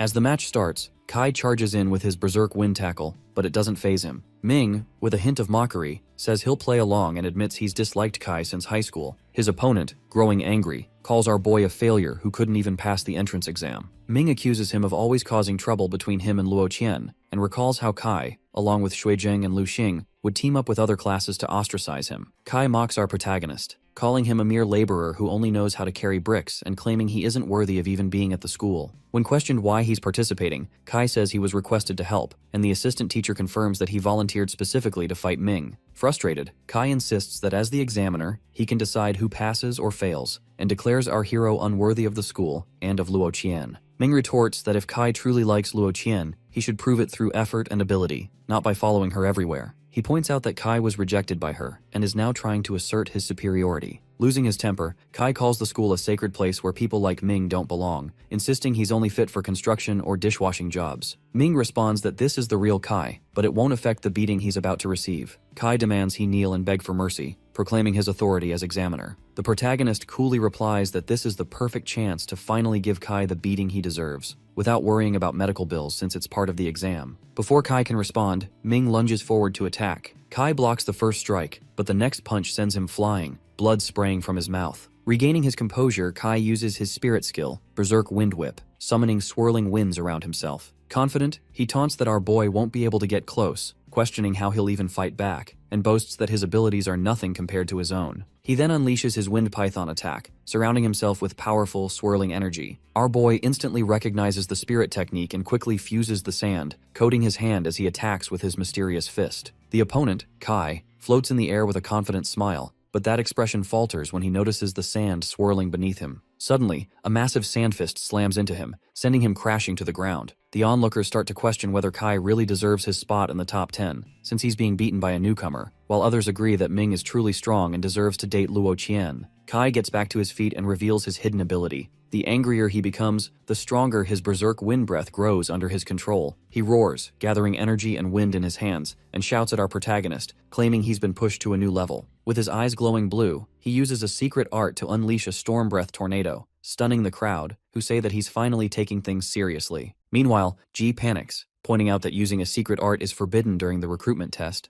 but Yanjin stays silent. Back in the arena, Kai's power wipes out a giant sand fist as he declares that Ming is finished. Our hero, unfazed, stares right at the tornado, convinced that his opponent's secret art is nothing compared to his own power. The assistant teacher remarks that he's just a naive kid overestimating himself, while Ji shouts at Yanjin, worried for the boy's safety. Ling yells at him to run, and the onlookers think he's been swallowed up by the tornado, but our boy stands still, mocking his opponent for being angry and useless. Kai shouts furiously, vowing to leave him paralyzed and confined to a hospital bed as he unleashes his full strength. Our protagonist calmly studies himself, watching the tornado bear down on him. Then purple energy envelops his fist, and his eyes glow with power as he punches straight through the wind, landing a direct blow on Kai. Kai's eyes widen in shock as the purple energy slams into him, sending him flying into the wall. Blood pours from his mouth as he collapses to the ground, unable to comprehend what just happened. Ming steps forward and explains that his mysterious fist can absorb energy from the environment, including wind breath. His opponent tries to stand, trembling, refusing to believe that the spirit technique he faced has defeated his own secret art. Ming admits that Kai's secret art could have killed him, but he held back because they're old classmates. Ling steps in, returns his jacket, and reveals to everyone that the protagonist's talent is the rare purple soul. He points out that Ming didn't even have to use his own secret art to win. When someone asks if he wasn't ranked white before, he replies that people grow and change, then tells Kai to go to the hospital since his injuries are serious. The two walk away together, openly mocking him as he lies on the ground, coughing blood. Ji tells Yanjin to recruit Ming, or there will be a lot of criticism since everyone saw how strong he is. When Ming says he'll be a glory student now, Yan Jin warns him not to get arrogant, reminding him that South City has no shortage of geniuses. Ming suggests the examiner should be more strict with recruitment, saying that people like Kai will damage the city's reputation if others think he got his rank through connections. He adds that Yan Jin can call on him if he ever needs someone to test newcomers, promising not to let anyone unworthy through. The man, gritting his teeth, congratulates him and tells him not to get arrogant after joining, and to always seek knowledge and respect his teachers. Ming shrugs, saying it depends, and walks off, while Ji asks who will pay Kai's medical bills. Yanjin says no one, since Kai broke the rules, and the defeated student insists he has enough money anyway. Afterward, the other battles finish successfully, and Ling leaves, saying his father is preparing a celebration. A girl runs up to the victor, asking to add him on WeChat and offering to be his guide. When he asks about the dormitory, she volunteers to show him, but Luo Qian steps in, saying that since she's his old classmate, she should be his guide. When the other girl presses for his WeChat and phone number, Luo Qian says his phone and SIM card are broken. Later, while walking with her, Ming asks how she knew about his phone situation. She explains that the girl was just trying to get close to him, and then asks whether he passed the test with a high score. He says he did his best and talks about Kai, calling him someone who seems like a bad person on the outside but is actually kind inside. They laugh and chat together, and Luo Qian congratulates him, happy that they'll be classmates again. Ming finally has the school life he had long desired. Poetry Banyan Road, a spacious grassland practice area, a lively student street, retro school buildings, and a library. During the Super Beings Combat Ability Foundation class, Teacher Zhang talks about rank talent and asks if anyone knows what core power people with the White Dusk talent possess. He calls on Nian, and she replies that those people's bodies are stronger than normal, and with hard training, they can exceed even some professional sports limits. The teacher explains that while human limits once lay in strength, speed, and precision, the White Dusk rank of super beings has long surpassed them through what's called super being physics. Each White Dusk excels in different ways, some in speed, others in power. At South City School, recruitment generally accepts anyone who meets at least one of 4 requirements: strength, speed, reaction speed, or combat skill. Yet a student questions why his classmate, despite having White Dusk talent and meeting both strength and reaction standards, was still rejected. Zhang responds that this leads directly to what they were about to explain: the Blue Spirit ranks. Since everyone here is from South City School, they should already know about Blue Spirit talent score abilities, but it's still necessary to explain in detail. Those in the Blue Spirit rank not only possess superior strength physics, but also wield a unique, special ability. He then asks if any student can give a demonstration, reminding them not to damage the room's facilities. A girl stands up and explains that her super being talent is glare, while her Blue Spirit talent is blindness. She offers to let everyone experience it. The instructor tells the others to close their eyes, otherwise they won't be able to perceive her spirit skill, and asks if she can release a weaker light. She agrees, adding that she can control the intensity of her glare. Light forms in her palm, and as she squeezes it, the energy scatters throughout the room. The girl calms her classmates, asking them to keep their eyes closed until their senses recover, then demonstrates her first spirit skill, causing their vision to blur. Zhong explains that Blue Spirit talents combine physical strength with unique spiritual powers. Their abilities deliver powerful bursts in battle, dealing significant damage and surprising effects, but even weaker skills drain stamina and mental energy. Because of this, Blue Spirit talents begin stronger than White Dusk ranks, although super being physics continues to play a vital role in their cultivation. The teacher continues by explaining that Purple Soul rank individuals not only possess White Dusk abilities, but can also use the first spirit skill of Blue Spirit rank. A student observes that such people are rare in the school. Zhang clarifies that secret arts cannot be summarized briefly, as each has unique conditions. He states that some only activate when a super being's life is at risk, and many are linked to spirit skills, delivering bursts far stronger than usual. He mentions having acquired a battle record demonstrating a secret art, and plans to show the video to illustrate its power, asking students to focus. Those near the windows are told to close the curtains and dim the light, while the faces and processes in the video are blurred for privacy. The video of our protagonist is played, and he thinks to himself that he's lucky he didn't want to become famous so early. The students stare in awe, some calling it scary, while Nyan doubts that the figure really looks like Ming. Zhong instructs the class to focus as he explains the student's wind-based talent. The student had previously employed the Wind Whip and White Python spirit skills, drawing on surrounding wind energy. This elemental control forms the basis of the student's secret art, which requires reaching a certain level of proficiency to be fully effective. Listening to this, our boy thinks that since his fist could disperse those wind pythons, Kai wouldn't be able to unleash the secret art, and that he could have won easily. As the video plays, the crowd cheers again, questioning whether the guy is even human, and Nian shouts that the fist and dispersal is his secret art, looking at our hero with suspicion once more. After class, Nian approaches our boy and asks if he was the one shown in the video. He denies it, pointing out that the image was blurred, so how could she be certain it was him? She responds that when they were on the train, he wasn't yet a student at South City School, but now he sits beside her in the same classroom. which to her can only mean he passed the special requirement. Ming argues that many others also passed, but she insists she remembers him striking the scourge with his fist and sending it flying when they were in the fog. Hearing her reasoning, our protagonist simply tries to brush it off. As they stand together, an announcement begins, telling citizens to take note. It says that the astronomy group has observed and found a small object past the atmosphere circle. The estimated area where the object will fall is South City's Shade Ridge. Villagers at Shao Ridge are told to evacuate the area, while frontline commanders are ordered to prepare for battle. The Blackline group is asked to mark the area, organize, and gather a reinforcement team. Nian receives a call reminding her that she has been selected for the Blackline group, and she immediately asks for instructions. At the same time, our hero receives a call from Luo Lin about the Shao Ridge crisis, where over 1,000 alien scourges have appeared. Though the frontline will take the lead, Dragonfang needs him on standby to handle unforeseen challenges. He responds with understanding and asks what specific duties they expect from him. Luo Lin emphasizes that his position in Dragonfang limits him to emergency duties only. For the coming days, he is ordered to avoid fighting, stay within South City, and refuse any outside requests. At the dormitory building, Ming hears a guy named Zhang Yuan chatting about Blackline members and the benefits they get. When asked about the group, Wang Jai explains that disasters are announced by the astronomy team, which prompts coordinated action from officials and school governance. For disasters ranked 5 or above, the 4 groups each dispatch members for battle. Ming remarks that his small city rarely faced such crises, but Wang stresses that South City oversees the entire southern region, and that South City School acts as the main force, making Blackline membership an honor. Yuan, however, scoffs, saying a mere Blackline member has nothing to boast about, as they may never even encounter a scorched shadow, unlike his brother, who serves on the front line. Wang comments that frontline members enjoy luxury, with living quarters that come with personal helpers. Yuan confirms this, pointing to a lakeside building reserved for them, and recalls seeing South City's famed goddess enter, implying she is also a frontline member. Curious, Ming asks about the goddess, and Wang replies that she is one of the school's 3 celebrated beauties, known even beyond South City: Tang Ning, Feng Ling, and Luo Qian. When asked about their exaggerated titles, Wang says that whoever watched their battles gave them those names, believing the titles fit. Ming confesses that Luo Qian is his classmate, but they don't believe him and warn him not to try using this to get the room that faces the girls' dormitory.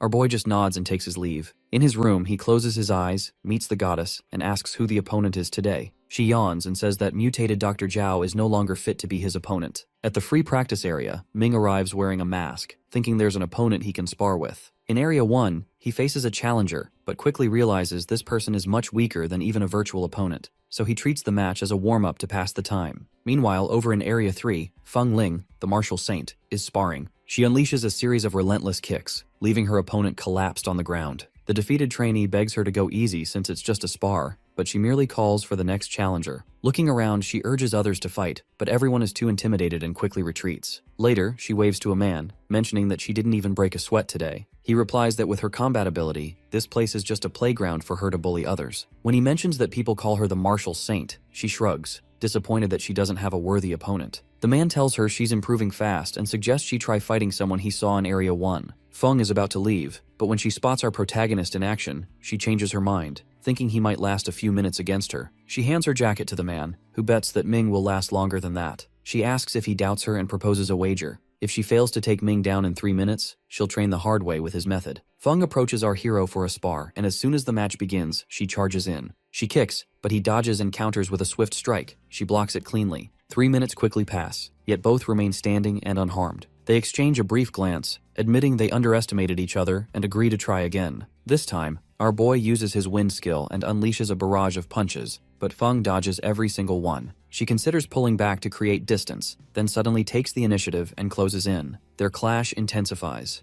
The onlookers are awestruck, unable to follow their movements, and marvel at how perfectly both fighters fend off every attack. Suddenly the man's phone rings, and he calls out to Feng, saying there's an important mission. The crowd finally realizes who they've been watching, the martial saint herself, and whispers ripple through the area. Feng halts the fight, promising to meet again next time, and announces she'll be at the practice grounds every Wednesday morning. As she takes the call and walks off, she asks Uncle Yuan to find out Ming's name for her. Elsewhere, our protagonist walks alone, thinking about the girl he just fought, admitting she's strong and that he needs to work harder. As he continues, he tries to recall her name. The news report announces the elimination of the Red Eye Scourge, expressing gratitude to the Society's forces. All the Resistance members from Shea Ridge return home and give special thanks to South City's 13 students, crediting them for breaking the nest. Yuan and the others watch TV, and he points out his older brother on the screen, making Wang admit he also wants to appear on TV. Li Mian sits on the sofa as Yuan asks how things are going in Blackline. since he isn't qualified to serve on the front line. Mian mocks him for being proud of nothing, since it's his brother, not him, who earned the credit. Wen bursts out, but another friend quickly calms him down, reminding them that they all live in the same dorm and shouldn't fight. When asked if they've packed, Yuen is confused and questions why. Wang reminds him about the upcoming wildlife training, which is similar to the University Army's training. One friend leaves, admitting he didn't prepare, while our protagonist confirms he's already done with his preparations. In the classroom,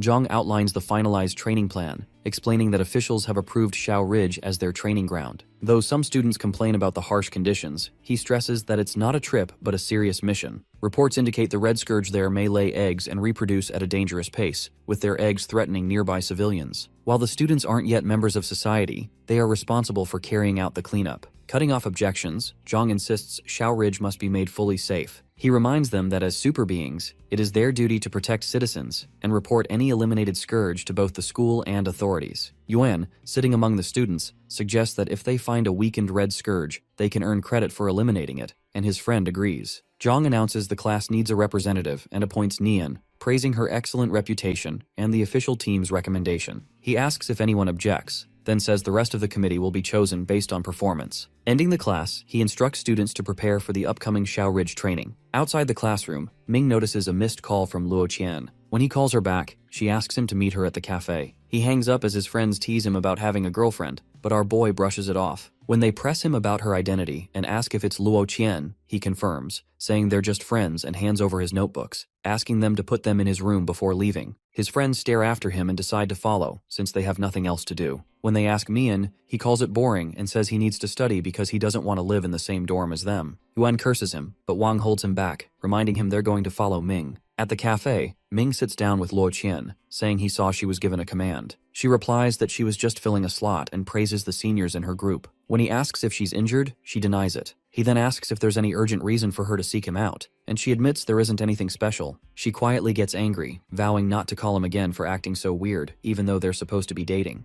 Luo Qian then tells him she'll be their teaching assistant for the upcoming training at Xiao Ridge, and will accompany them there. Our hero's friends sit behind them, convinced now that Luo Qian is really his classmate. Ming is glad he'll get to see her more often. Suddenly, she asks him to go to a movie, saying her roommate thinks she's too tense and needs to relax. Wang and the others are annoyed at the idea of Ming getting invited by their goddess. He agrees, suggesting a happy film, while Luo Qian asks if he has other plans. He says it's nothing special, just training, as she invites him to come along. They get up, and our boy jokes how one of his friends calls him a training maniac, and that he should really go see a movie. They leave together, while his friend, who watched everything nearby, breaks down in disbelief, amazed that Luo Qian not only invited Ming to a movie but also asked him for coffee. All the students arrive at Xiao Ridge, where the villagers warmly welcome them and offer food. The group politely refuses, knowing they can't accept such gifts. As they move forward, Nian tells Ming that the teacher is looking for him and asks him to go over. He agrees and hurries ahead to meet with Dean Meng, Vice Dean Rong Yuan, and Xu, the director of the combat class and teaching director. He greets them respectfully, and Dean Meng informs him that someone is waiting for him in the teaching section, asking him to head there. Following the instructions, our protagonist finds Luo Lin and calls out to her. She explains that every year, she comes to South City School as a temporary teacher for the new freshmen,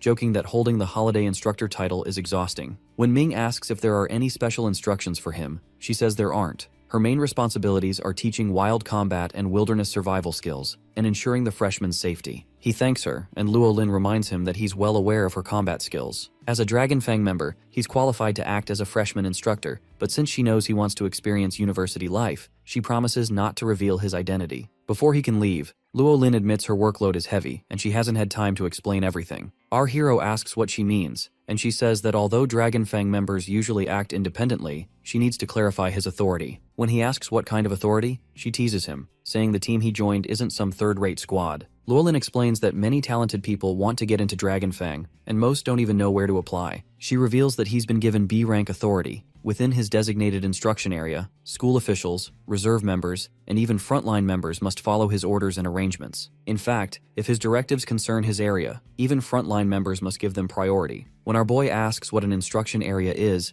Luo Lin clarifies it's wherever he's currently on a mission. Right now, Xiao Ridge falls under his command. When he says he isn't on a mission, she tells him that she's assigning him one at this very moment. She explains there are 2 missions. The first is ensuring the student's safety, which is a top priority for the higher-ups. Since he's a Dragon Fang member, even as a freshman he's expected to assist the officials. He replies that he would do a good job even if he wasn't a member. Luolin tells him he doesn't need to know the second mission yet. She'll brief him when necessary. Finally, she instructs him to return to his team and reassures him that she'll help keep his Dragon Fang identity secret. Ming agrees, saying he prefers to keep a low profile, and thanks her. Meanwhile, some girls complain about the poor quality of their tent, while another grumbles about the weak signal in the area. Zhong shouts that camping is a fundamental skill for wild area operations and urges them to take the training seriously. As Luo Qian arrives, people rush toward her taking photos, while our protagonist stands near the tent, preparing bug-repellent powder. Instructor Ju Qi tells the students about the beast line, explaining that many wild beasts have sharp senses and will avoid areas where there's a burnt smell. When some students boast they aren't afraid, Ju warns them that beasts who eat dead scourges might mutate or evolve. He's even encountered a mutated bear before. He reminds them that although they're camping together now, during missions they might end up operating alone or with just one teammate. Later, as everyone sits around the fire, a girl asks Luolin if she's ever experienced anything truly frightening. She recalls that the scariest time was when the Scourge Emperor attacked. She was just a student then. Luolin recalls that from several kilometers away, everyone could see the Scourge looming as tall as the mountain itself. It felt as if the entire peak was moving closer to the city. Now that city has become a wasteland, serving as a nest for the Scourge. Fortunately, all the citizens were evacuated in time. When a girl asks what rank the Disaster Emperor Beast was, Luolin replies that it was King rank. She explains that in that war, several super being leaders were lost, including the Dean of South City. At that moment, Zhang arrives and instructs the students to get some rest, reminding them that tomorrow they'll help clean up the battlefield. The next morning, the students wake up and are ordered to split into 10 squads based on their classes. Miaolan steps forward, announcing she'll lead them in a light warm-up before breakfast. She takes responsibility for their safety, but warns that anyone who can't keep up will have to eat only steam bugs for breakfast. The students whisper among themselves, insisting that as super beings, they couldn't possibly be that weak. Miao adds that the assistant teacher will be at the rear, so anyone who can't keep up will have to fall in with them. Without further warning, she takes off, sprinting ahead. The students rush after her, quickly realizing how fast she is as she darts through the forest. She crosses the lake with ease, while behind her, students begin to stumble and fall out of the run one by one. After some time, only 4 manage to keep up: Ming, Mian, Liangdong, and Nian, who notes that our protagonist hasn't even broken a sweat. As they wait, 5 minutes later, the rest finally arrive, exhausted and sweating profusely. Seeing everyone gathered, the teacher insists they continue, though the tired students beg her to wait and give them a little more time to rest. After training, the students return to their spot and are told to rest since breakfast isn't ready yet. Nian comments on how quickly everyone has adapted to such intense morning drills, while Mian notes that they're among the city's best. Dong adds that most students who make it to South City rank within the top 1 to 3 of their own cities, mentioning his hometown. The others share theirs as well, and Nian realizes that Ming is actually her fellow citymate. Soon after, Dong announces that breakfast is ready, and they all head off to eat. After breakfast, Luolin reminds everyone of the route they ran earlier that morning. She tells them they'll be following it again, but this time they must search more carefully and push deeper into the area. She warns them not to leave any part unchecked. Scourge eggs could be hidden anywhere. If they spot any sign of the red-eyed scourge, they must not act alone. They should stay in their assigned zones, send a clear signal, and report directly to her or an assistant teacher. Then Dean Rong steps in, noting that their training results will count toward their grades, and urges them to give it their all. Spirits lift, and Dong asks Ming and the others to team up. Mian mentions that downstream of the river lies a place filled with shrubs. He had researched beforehand that red-eye scourges prefer wet, shrubby spots, much like snakes. The others praise his observation, admitting they were too focused on running to think of it, and agree to search that area. As the group ventures deeper into the forest, one guy complains about the shrubs. Nian tells everyone to bend down and use their hands, saying it's best not to rely on spirit techniques in the wild. Mian takes the lead, promising to face any danger ahead. Meanwhile, Nian asks our protagonist what he was about to say, and he explains that the instructor mentioned there might still be injured red-eye scourges nearby. If startled, not only could they expose the student's location, but they might also escape. Still, our boy believes the instructors have already scouted the area, which is why they're confident enough to send students here. When asked how he knows, Ming explains that the teachers have been on site since day 1, familiarizing themselves with the route during the morning runs to ensure no one gets lost, then circling back to check the terrain while everyone rested. As they walk, Nian wonders why students are needed at all. Ming replies that scourge eggs are tiny and can only be found through careful human searching.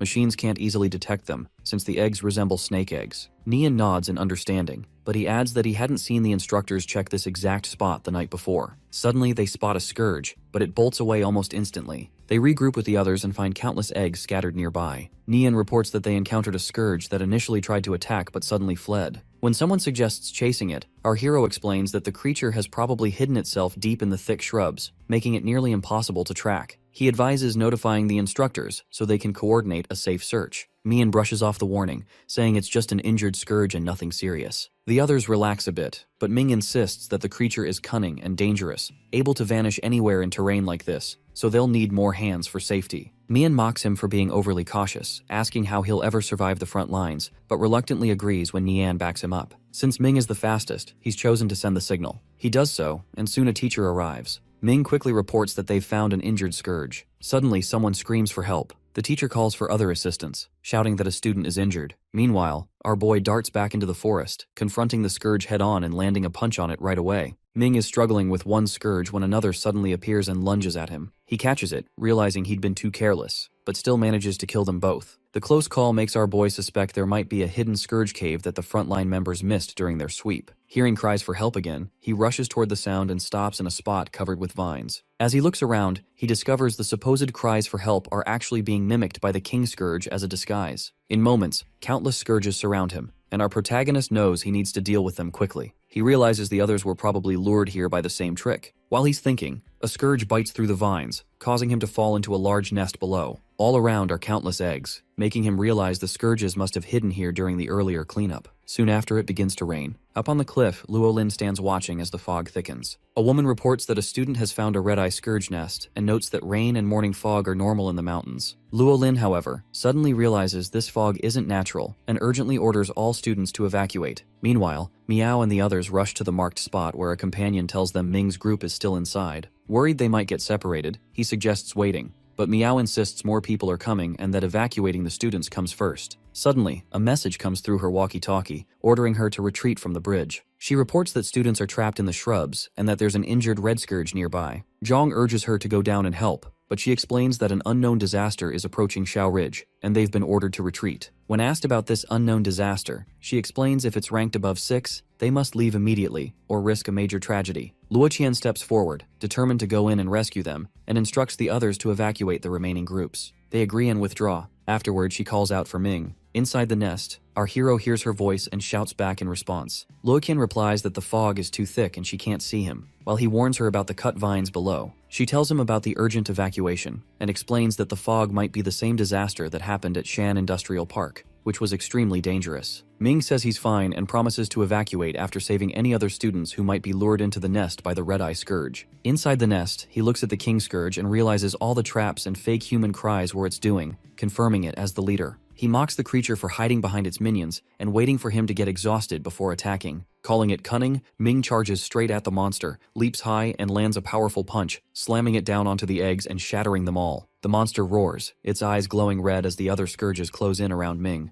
Unfazed, our boy smirks and tells them they can't stop him. Grabbing a vine, his hand glows green as he punches the ground. Instantly, vines burst from the earth, wrapping tightly around the smaller scourges. As he clenches his fist, the vines constrict even more, their pressure making the enemies roar in fear, so much that even the king scourge shudders. This time, the king scourge charges directly, but our protagonist meets it head-on, landing a powerful punch that sends the beast crashing into the wall. The blow is fatal. The leader collapses, lifeless, as Ming steps forward, his eyes now glowing blue. Using a vine, he climbs out of the nest, certain these eggs won't survive to become the next generation. He understands the true danger. Scourge eggs are part of the A-line's body, and when exposed to rainwater, they transform into disaster fog. All of Xiao Ridge is filled with them, ready to unleash a massive rain-born mist. The red-eyed scourges are merely pawns. Their real purpose is to lay eggs and wait for the rain, which will trigger the birth of this terrifying white fog. Finally, Ming emerges from the nest, fully aware that if Xiao Ridge is swallowed by the white fog, no one will escape alive. Elsewhere, the students are running frantically, convinced the safety fence is just ahead. One of them insists it should be less than 200 meters away, yet they still haven't reached it. Wang urges everyone to keep going, assuring them they're almost there. But as the fog begins to thin, they realize they've been running in the wrong direction. The fog is creating illusions, making them disoriented and trapping them in endless circles. Yuan panics, declaring they're doomed, and remembers his brother's warning about the white fog incident. The others agree, saying it's real. Once inside, it feels like being cut off in another world. One student recalls a terrifying rumor. At Shu Industrial Park, when the fog finally cleared, every survivor inside had vanished without a trace. Panic sets in as they cry out, insisting they're too young to die. Meanwhile, at the safety fence, workers insist it's right in front of the students and wonder how they could possibly have gone the wrong way. One worker calls out, urging them to come quickly. A guy suggests going to check, while a girl proposes tying a rope to him so he won't get lost. They agree and tell him to scream or tug the rope if he runs into trouble. The boy steps into the fog, but after walking what feels like 200 meters, he doesn't answer their shouts. The group, gripped by fear, yells to pull him back. When they reel in the rope, it comes back empty. The boy has vanished without a trace. Inside the fog, Ming encounters others as Dong wonders why it appeared so suddenly, saying they were nearly lost. When Ming asks why they didn't leave with him, Nian explains he heard a girl scream and thought someone was in danger. Our boy warns them that the red-eye leader can mimic voices. A girl then confesses she did scream earlier, after stepping on a floating vine. He explains that the scourge copied her voice, so they need to be careful with any cries for help.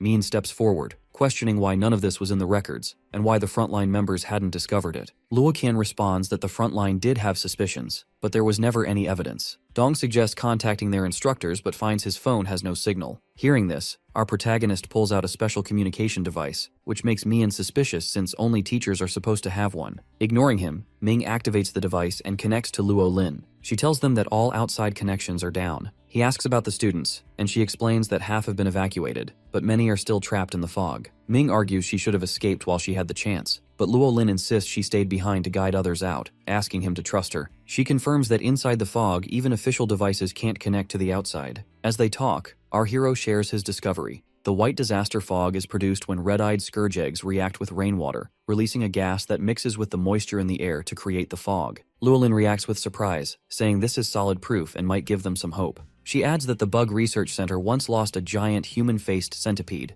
the only creature known to survive the fog. They tried to capture it, but it escaped. It was said that this creature loved scourge eggs, and she guesses it ate a large amount and, after mutating, gained the ability to move freely through the fog.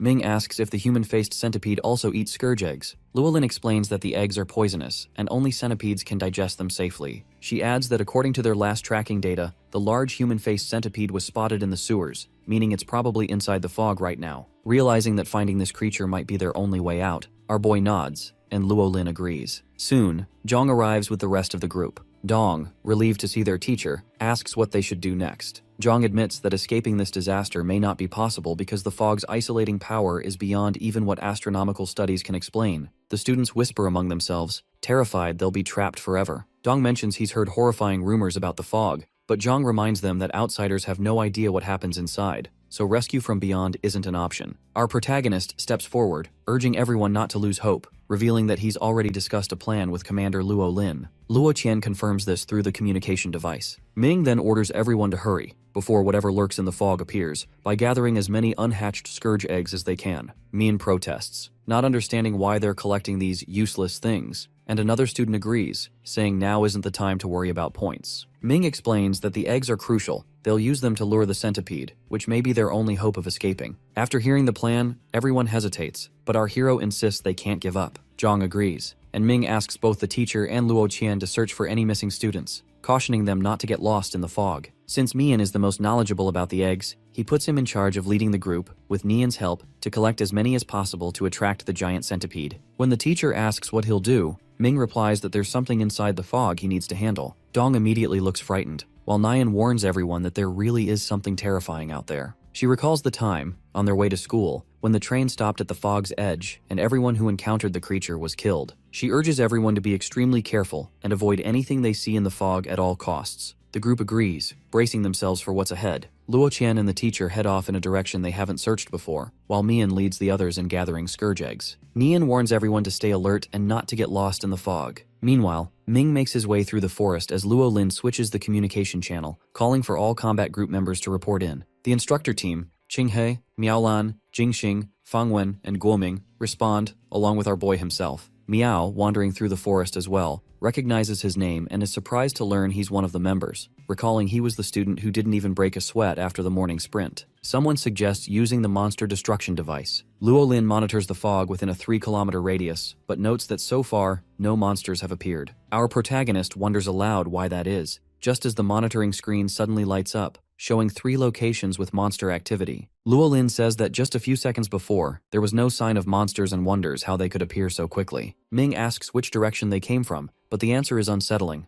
They didn't come from any direction. They simply appeared, as if teleported. Suddenly, Luolin panics and warns Fang that a large scourge is right beside her. Fang steps back, only to find herself face to face with a giant, spider-like scourge. She reacts instantly, attacking with her weapon, but to her shock, the creature doesn't seem affected at all. The monster charges, but Fang manages to dodge and sprints for her life. As she runs, she realizes the commander's analysis was correct. These creatures really are appearing out of nowhere. She suspects the fog might be connected to some kind of devil's gate. From the camp, Luolin urgently orders her to get out of the forest immediately, letting her know that Ju Qi is on the way to provide backup. Fang continues to flee but quickly realizes she's being chased by a master-rank, spider-like scourge. She pushes herself to run faster, admitting she's no match for such a creature. Luolin shouts that Fang is heading in the wrong direction, but the young woman only closes her eyes and replies softly that she knows. She tells everyone to take care of themselves. The commander watches the screen in agony as Fang's signal suddenly disappears. She's been devoured, her very existence erased from the radar. Overwhelmed by helplessness, Luolin's eyes fill with tears. Luolin warns Ming that the monsters are appearing out of nowhere, and there are many of them. She alerts him that some are behind him as well. In the forest, as the monsters attack, our hero acknowledges it's possible, since he just checked his rear. Suddenly, a horde of monsters appears, chasing after him. He doesn't take them too seriously, since they're only servant rank, and charges forward. With a single slash, he wipes them out, taunting them to bring more. He continues punching them one after another, killing them instantly. Then, the young fighter unleashes his shadow fists. Blue energy radiates around him as the monsters fall dead. More rush at him, but with one punch he slams them all down, eliminating the entire group. He punches the ground hard, wondering if he's disturbed their nest, as even more start emerging. Luolin informs him that these scorpion tail flies he's fighting can't be completely killed. He asks what they should do since it seems the flies can track his scent. She shares her observations.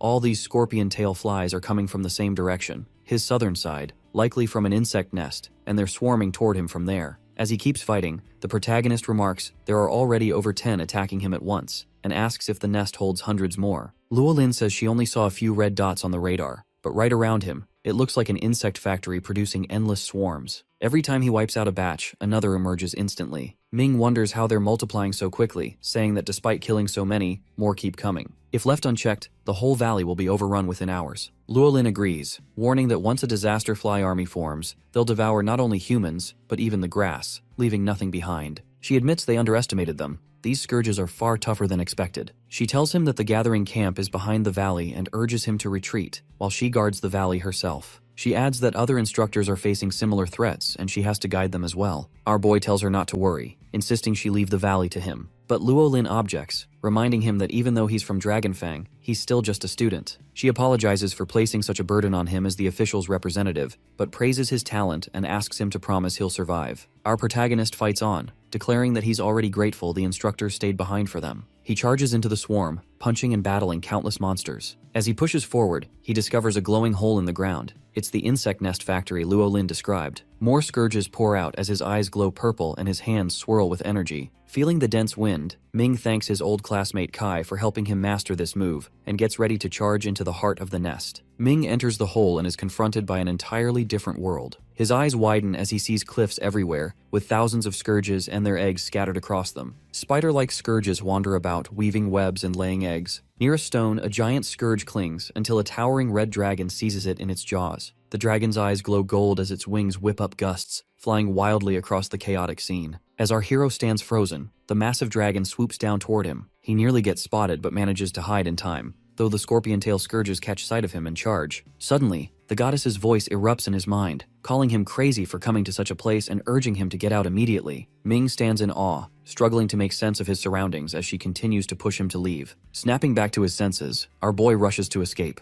The goddess emerges from his body, declaring she will handle the insect nest and ordering him to get out at once. She unleashes a starlight burst flame, and he escapes through the hole just as it vanishes behind him. At that same moment, Fang's body is taken over by the same monstrous woman Ming had fought before. Elsewhere, a group of students wander, unsure of where to go in the fog. Suddenly, a figure appears above them. Fang, now fused with the monster, steps forward. The students, relieved to see their instructor, believe they're finally saved and recount their terrifying encounters with scourges. But when she doesn't respond, Fang suddenly opens her mouth in a grotesque way and bites into a student. The group realizes in horror that she isn't their instructor and panic ensues. The monstrous lady catches many of them, though 2 girls manage to get away. Jin, however, is wounded by a sharp branch and collapses. Her friend urges her to get up, but after a few steps, Jin says she can't go on, blood pouring from her wound. The monster's hair snakes across the ground, seizing both girls tightly, and moments later, the creature disappears into the fog again. Back at the camp, Luo Lin notices Fang's blue dot on the radar and urgently calls for her to respond, telling her to keep moving forward and that she'll meet Ming. Another instructor interjects, saying Fang is dead.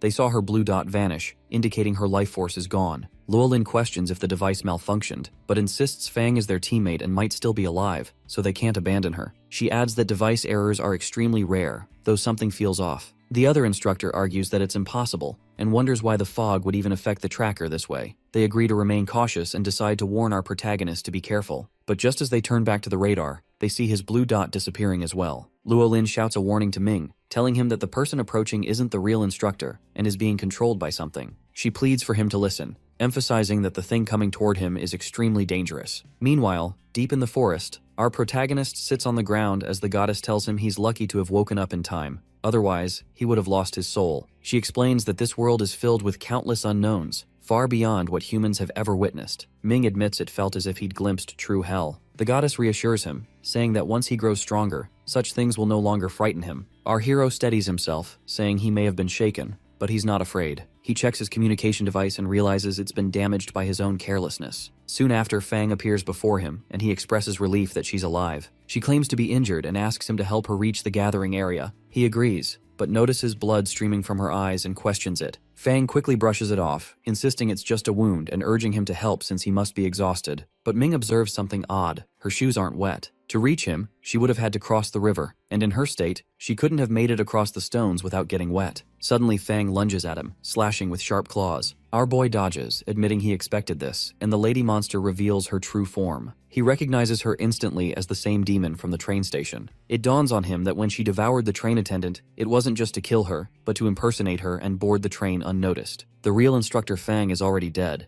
This monster must have devoured her too and taken her form. He realizes that if not for glimpsing her red eyes, he might have been fooled. The monster sneers that the instructor was delicious, and hearing her mimic Fang's voice fills him with rage. He vows never to forgive her. She charges at him, saying she won't go easy on him this time, and that Ming ruined her plans. Now she'll eat him until nothing remains. She attacks relentlessly, her hair slamming the ground while our hero dodges with ease. He notes that her attack style is similar to the demon ghost tree from the instructor's room. Thanks to recent training, he knows he must find an opening in her barrage to counterattack. As another of her attacks fails, Ming realizes he needs a suitable medium for his spirit fist. The demon readies her next attack, mockingly thanking the instructor for making her stronger. With insane power, she slams her hair around, scattering trees and stones, but still fails to touch him. She boasts she'll become even more powerful once she eats him. Ming grabs some sand as he dodges once more, and the monster taunts that his blood vessels must taste delicious. He calculates that to unleash his secret art, he must strike her at least 49 times. Ming realizes that close combat is extremely dangerous, and that he would already be dead if not for his luck. In this situation, ordinary sand is useless. He needs a stronger medium to unleash his mysterious fist. The lady monster attacks our hero again, but he dodges her blow. At the same time, he is thinking about how he can eradicate her. Earlier, in the training session, he remembers the instructor talking about obsidian, which is 10 times tougher than their average mineral,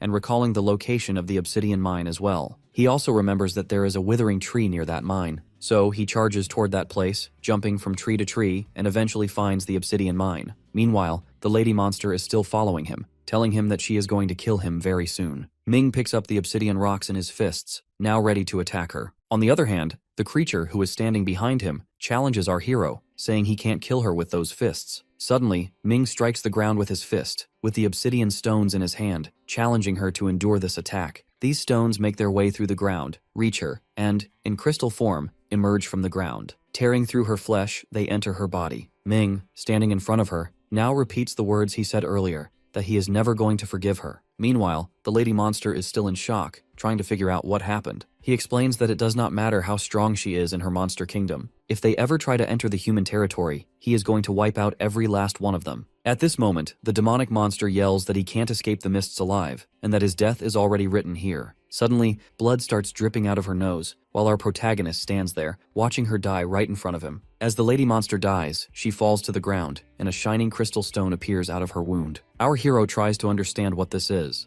thinking that it might be the one said to have the ability to grant and alter another superpower. The goddess is also shocked to see the life drop and explains to Ming that this Azure Moon demonic mother is actually a high-level calamity beast. While looking at the monitor screen for information, she explains further that the beast was still in its growing age when he killed it. Meanwhile, Ming, reaching out for the life drop, explains that this fight was not like the last one. It seemed like she had grown stronger than before, as he almost died at her hands. The goddess explains that this is the most terrifying part about these intelligent, growing types of monsters. If they had delayed a little longer, she could have grown into the Azure Moon demonic matriarch. Our hero, looking at the life drop, says this explains the reason behind such a precious life drop. The goddess, stretching out her body, asks him to hand her the life drop so she can purify it, because there is still a scent of the calamity beasts from the stars, and for this reason, he cannot use it yet. He is about to give the crystal stone to her, but he suddenly stops to ask whether she is also going to rely on his personal growth. He also adds that he thinks she is far better than the Azure Moon demonic mother. The goddess calmly claims that the Azure Moon demon is nothing compared to her, and she reminds him of the agreement they made earlier. If he succeeds in convincing her, then she will help him too. But first, he has to show her the beauty and meaning of human existence. Since they are quite close to reaching their agreement, there is still some way to go before he succeeds in changing her views. Here, Ming clarifies how the goddess is going to help him in the future. She will back him up until he becomes powerful enough to eradicate the supreme universal will when it descends upon humanity. She reminds him of the promise they made earlier, which is that she will get his growth, and he will rely on her for her strength. As our hero is about to tell her what he saw earlier on the other side of the portal, she interrupts him, saying it seems like he does not believe in himself, teasing him. But Ming, with a straight face, claims he does believe in himself. While sitting on the stairs, the goddess advises him to forget what he saw earlier. She also agrees that this place is gross and animal-like compared to his world, and thus she does not like it much. Ming then hands her the life drop, since this is the promise between them. Moving forward, our protagonist is standing where the lady monster died, and Fang's dead body is lying in front of him, as the creature devoured her body after killing her. He then picks up her body and carries it on his back, starting to walk. On the other hand, Luo Lin is trying to reach out to him, asking whether he can hear her. He asks her to give him further orders since he can hear her clearly. She asks him about Fang Qing, so he answers that he is carrying her to the camping grounds. She asks for confirmation of her death, so our hero explains that she is dead, but he does not want to leave her among all these monsters. Lin further asks about his well-being, since she also saw the monster lady controlling Fang earlier. He explains that it was the Azure Moon demonic mother, who has the ability to devour and gain the abilities of others, but he has killed it. Hearing this, she sighs in relief. He then asks about the eggs, because they need to get out of there as quickly as possible, since he has seen a terrifying sight before, and once those creatures descend upon them, it will mean the death of all humanity. Luo Lin claims they are getting closer to their destination, and she also notifies him that the path he is heading toward is clear. A group of 3 men who seems like some villagers are walking in a line along a grassy path, each carrying a few bags of demon eggs on their backs, and they are visibly exhausted. One of them asks Shu, who is walking in front, why they haven't reached the village yet. In a fit of anger, Shu turns around and punches him in the head, blaming him since it was his idea to go and steal the demon eggs for money. The boy, crying, claims that even though they got lost in the fog, they have collected a good number of eggs. Shu adds that if they don't succeed in getting back, they might get into big trouble. As they are arguing, their third companion claims someone is following them. Shu turns around again and yells at him to stop being crazy. The other 2 get scared and point at something behind his back. When he turns, they all notice mysterious things moving toward them and start screaming in fear. It turns out to be Commander Lin and the other members. Moving forward, Professor Zhang asks whether they are villagers, while Luo Lin tries to figure out what these men are doing out here. Shu and his friends sigh in relief when they realize they had mistaken the group for demons. She explains that no one is allowed to enter the mountain according to a notice, so it seems these men have not received it yet. The guy behind Shu explains they only wanted to earn a little money. Zhu interrupts and starts explaining the reason behind them being on the mountain. He says that earlier in the day, they learned about the price of demon eggs, which is hundreds of times more than a regular egg,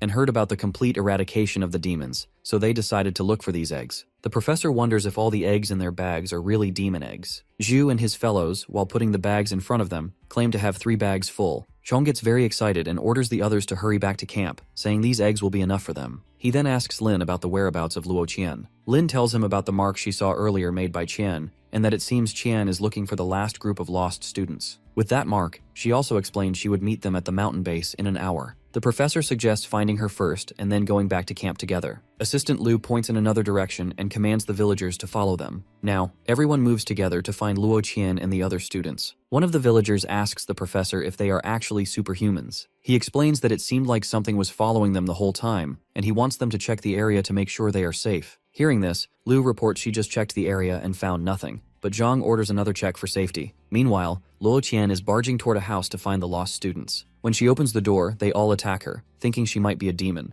but then get very excited when they realize she is actually Qian. She checks if anyone is injured, but instead of answering, they start yelling that something horrible was chasing them a moment ago. Qian orders them to follow her so they can return to the main camp and leave the fog soon. All the students thank her for saving them. While walking through the cave, they reach the bamboo forest, and now all they have to do is follow the markings on the trees to meet the professor and others. In her excitement, she suggests everyone stay as close as possible to be safe. Suddenly, she realizes something and alerts everyone to look above. A dozen red-eyed spiders are charging toward them, but Qian, with a single attack, kills them all. The students praise her bravery, and one of them comments that it was difficult for them to kill even one red-eyed spider earlier, while she killed a dozen alone. They are all very happy to be with her, saying they feel safe around her. As they discuss this, Professor Zhang and the others arrive. The students run to him asking about the fog and the frightening things inside it. One of them mentions having seen a student taken by a demon earlier, but as far as they know, all the demons in Shaoling have been wiped out. Qian explains that these creatures appear by another means in the mist,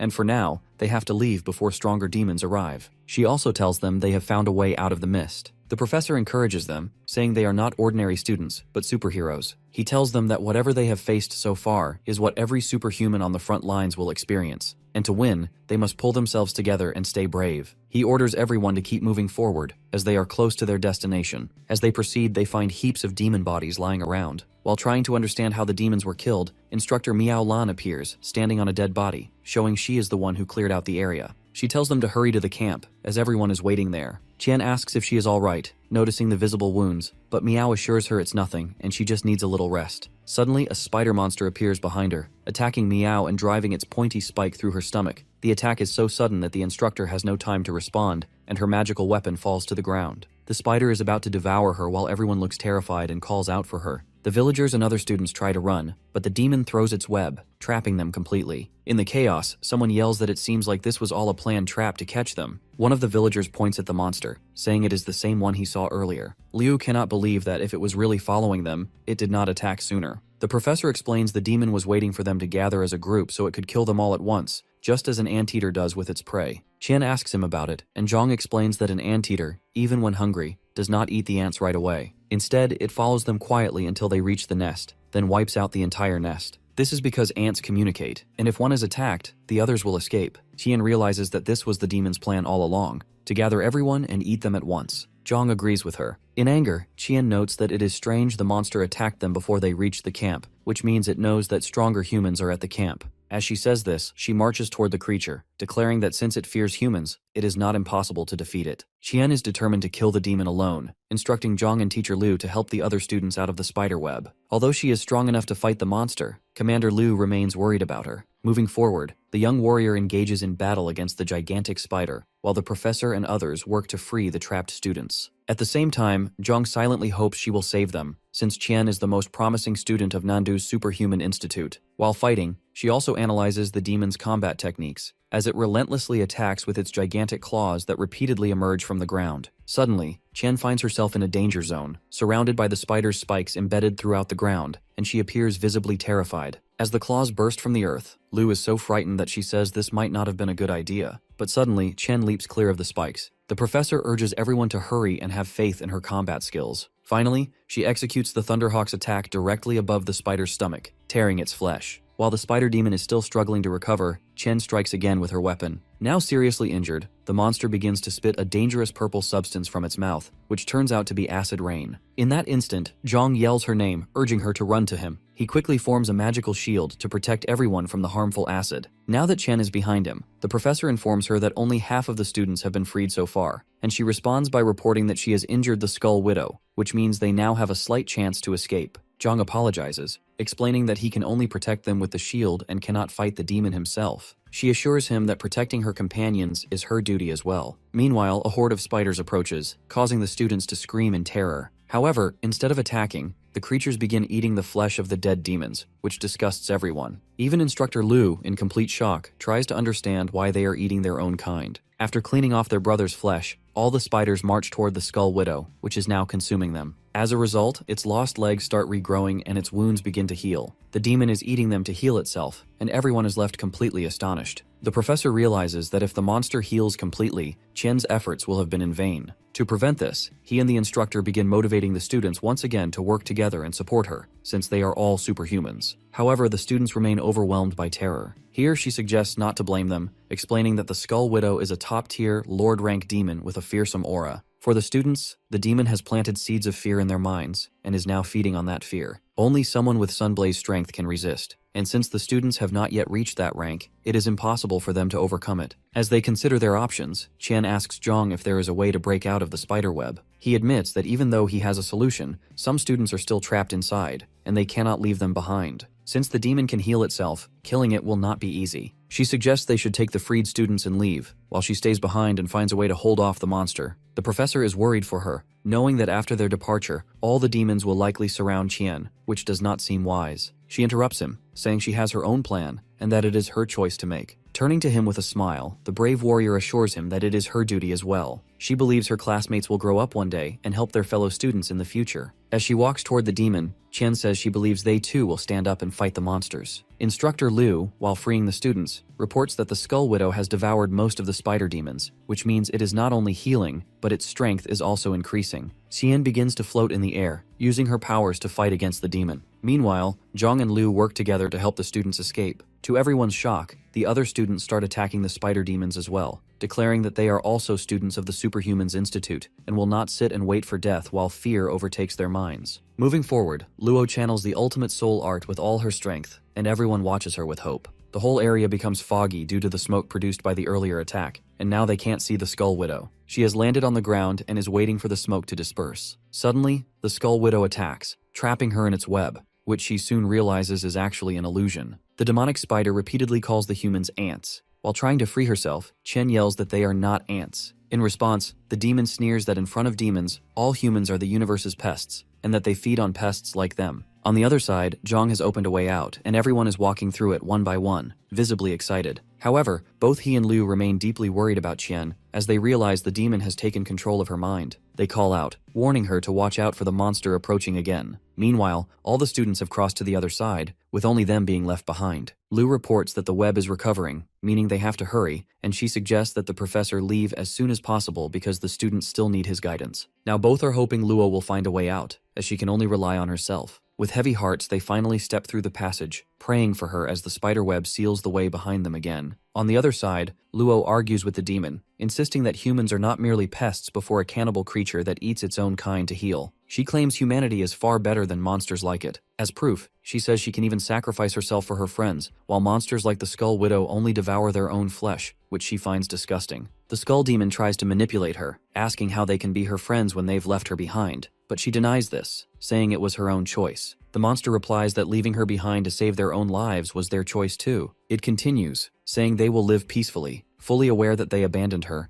and soon she will be devoured by its children, leaving only her bones behind. As for her soul, it will remain trapped there for eternity. Luo shouts that it can't trap her and that she will free herself soon. The Skull Demon interrupts her, claiming that even though her willpower is strong, she is still human, and isolation is one of humanity's greatest weaknesses. Humans fear being alone, a belief taught to them by others. The creature adds that time moves very slowly in this world, so eventually all her beliefs will become meaningless, as she'll have plenty of time to think about her sad reality. It laughs and conjures old memories where she is surrounded by people complimenting her beauty and intellect. The monster keeps tormenting her, saying that everyone she knows pretends to treat her well, but in truth, they keep their distance because they don't like her and think she is deceitful and dishonest. Luo remembers how everyone calls her perfect, while secretly she wraps bandages all over her body. As it reminds her of the people who once mattered to her, the Skull Widow encourages her to think as much as she wants, since time passes very slowly here. Meanwhile, on Zhang's side, our protagonist arrives and begins trying to break through the web as soon as he learns what has happened to Qian. The professor tries to stop him, and everyone is shocked to realize that the one who appeared is Ming He. Zhang warns him not to go, reminding him that the demon is Lord rank and he hasn't even reached Sunblaze rank. Fighting it would be suicidal, as the Skull Widow can paralyze him with fear. But our hero yells that such fear is nothing compared to the terror of losing someone precious. With that, Ming dashes toward the place where the monster and Luo Qian are fighting. He then tears off the spider web with his bare hands and walks through the passage, while Assistant Liu and the professor are still trying to stop him. At that moment, Liu tries to contact Commander Luo to report their condition. Professor Zhang explains that Instructor Miao Lan was killed by the Skull Widow earlier in the day, while Liu managed to secure her communicator. As he is about to explain further, Luo Lin interrupts, saying she is already aware of their situation and has sent a member of Dragon Tooth to help, who will arrive soon. Just to clarify, they ask whether she means that organization whose members are even stronger than their instructors. Liu reports that they haven't seen any Dragon Tooth commander except for the student Ming, who ran past them earlier. Both suddenly stop in shock, beginning to wonder if Ming might actually be the Dragon Tooth commander, but they find it hard to believe that a newcomer could belong to such a renowned force. They can't seem to accept that he might be part of the special forces. Luolin then orders Professor Zhang to take all the students safely back to the campsite. Meanwhile, Ming stands some distance away, calling out Qian's name.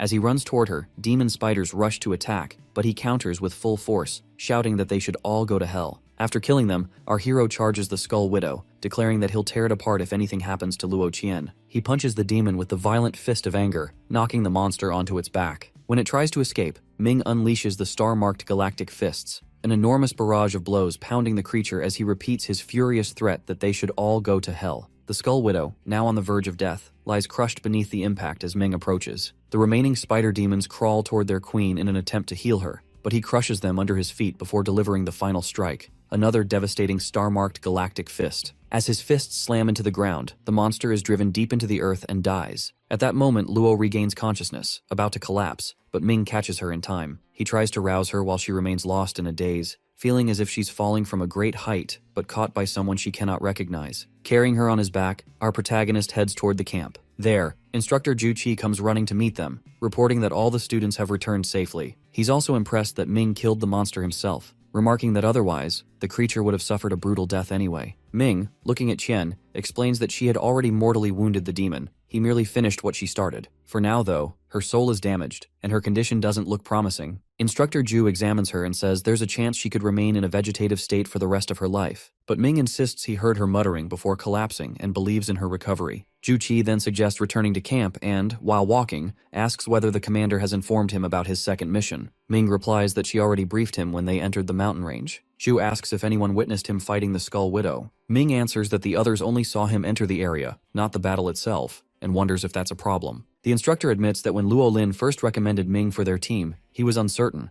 but now he's glad to have him among them. Our hero looks puzzled by Zhu's words, so the man introduces himself as Instructor Zhu Qi, squad leader of Dragon Tooth's Southern Division. Hearing this, Ming is stunned. Zhu goes on to explain that as members of Dragon Tooth, they must keep their identities secret, using Ming as an example, a student of Nandu by day, a Dragon Tooth operative by night. The squad leader also asks for forgiveness, since killing the Skull Widow was originally his task, but he let Ming handle it because he didn't want to deplete his own strength. He asks whether Ming holds a grudge, but the young warrior stays silent. Zhu continues, explaining about the demons, saying the gigantic centipede is their key to escaping the mist, but it doesn't always cooperate. That's why he completely trusts Commander Luo for that mission. The instructor praises Ming, saying he's conserving his power for the greater risks ahead. As for the centipede, it has already undergone 2 stages of mutation, first in the sewers of Lanyang, and the second time in the mist of Xishan, which means its level is now close to Lord rank, making it a calamity beast. Ming agrees that the dangers ahead will be far greater and affirms his trust in both Commander Luo and Zhu's leadership.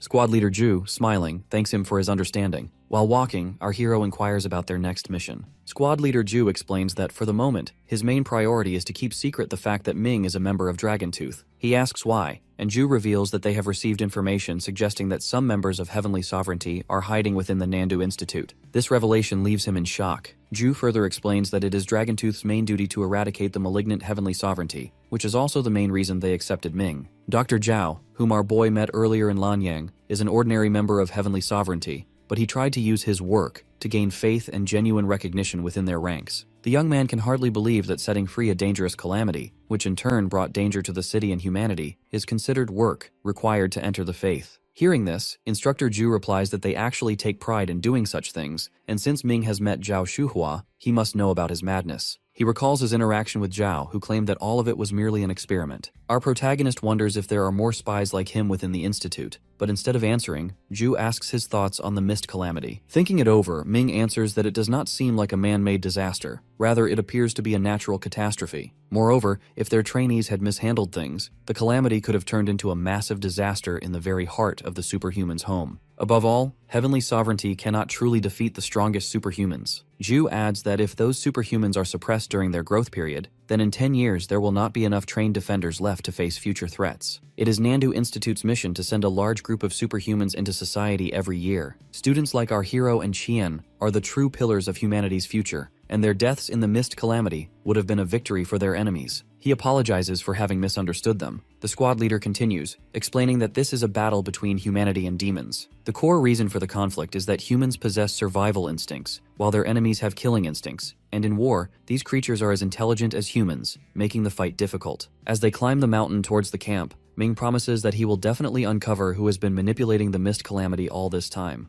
Zhu warns that the enemy's agent could be anyone, a teacher or even a fellow student. For this reason, he advises the young man to keep a close eye on everyone at Nandu Institute and to continue hiding his identity as a member of Dragontooth, telling him he must not reveal it to anyone. While glancing at Qian, Zhu adds that this secrecy includes his little girlfriend too. Ming assures him that she was unconscious the whole time and therefore has no idea what happened earlier. As they reach the campsite, Zhu, just to be sure, asks whether any of the students or teachers saw him killing the demon. Then the instructor explains the plan. He will take credit for killing the Skull Widow and saving Luo Qian, as per the organization's plan, and our protagonist will be compensated with an even greater reward. He gets excited, hoping the reward is cash. Now, Assistant Liu and the others are waving at them, and as Zhu waves back, he laughs and assures the boy that money is just a part of the reward. Everyone is worried about Chen and crowds around, asking if he was the one who saved her. Assistant Liu holds out her hands to help support the unconscious Luo, while Ming explains that he only managed to hold off the demon for a while, and then Instructor Zhu came and killed the Skull Widow. Professor Zhang appears skeptical, as he saw the young man rushing in to save her earlier, so Ming clarifies that he was just acting impulsively out of concern but stops himself before revealing their relationship.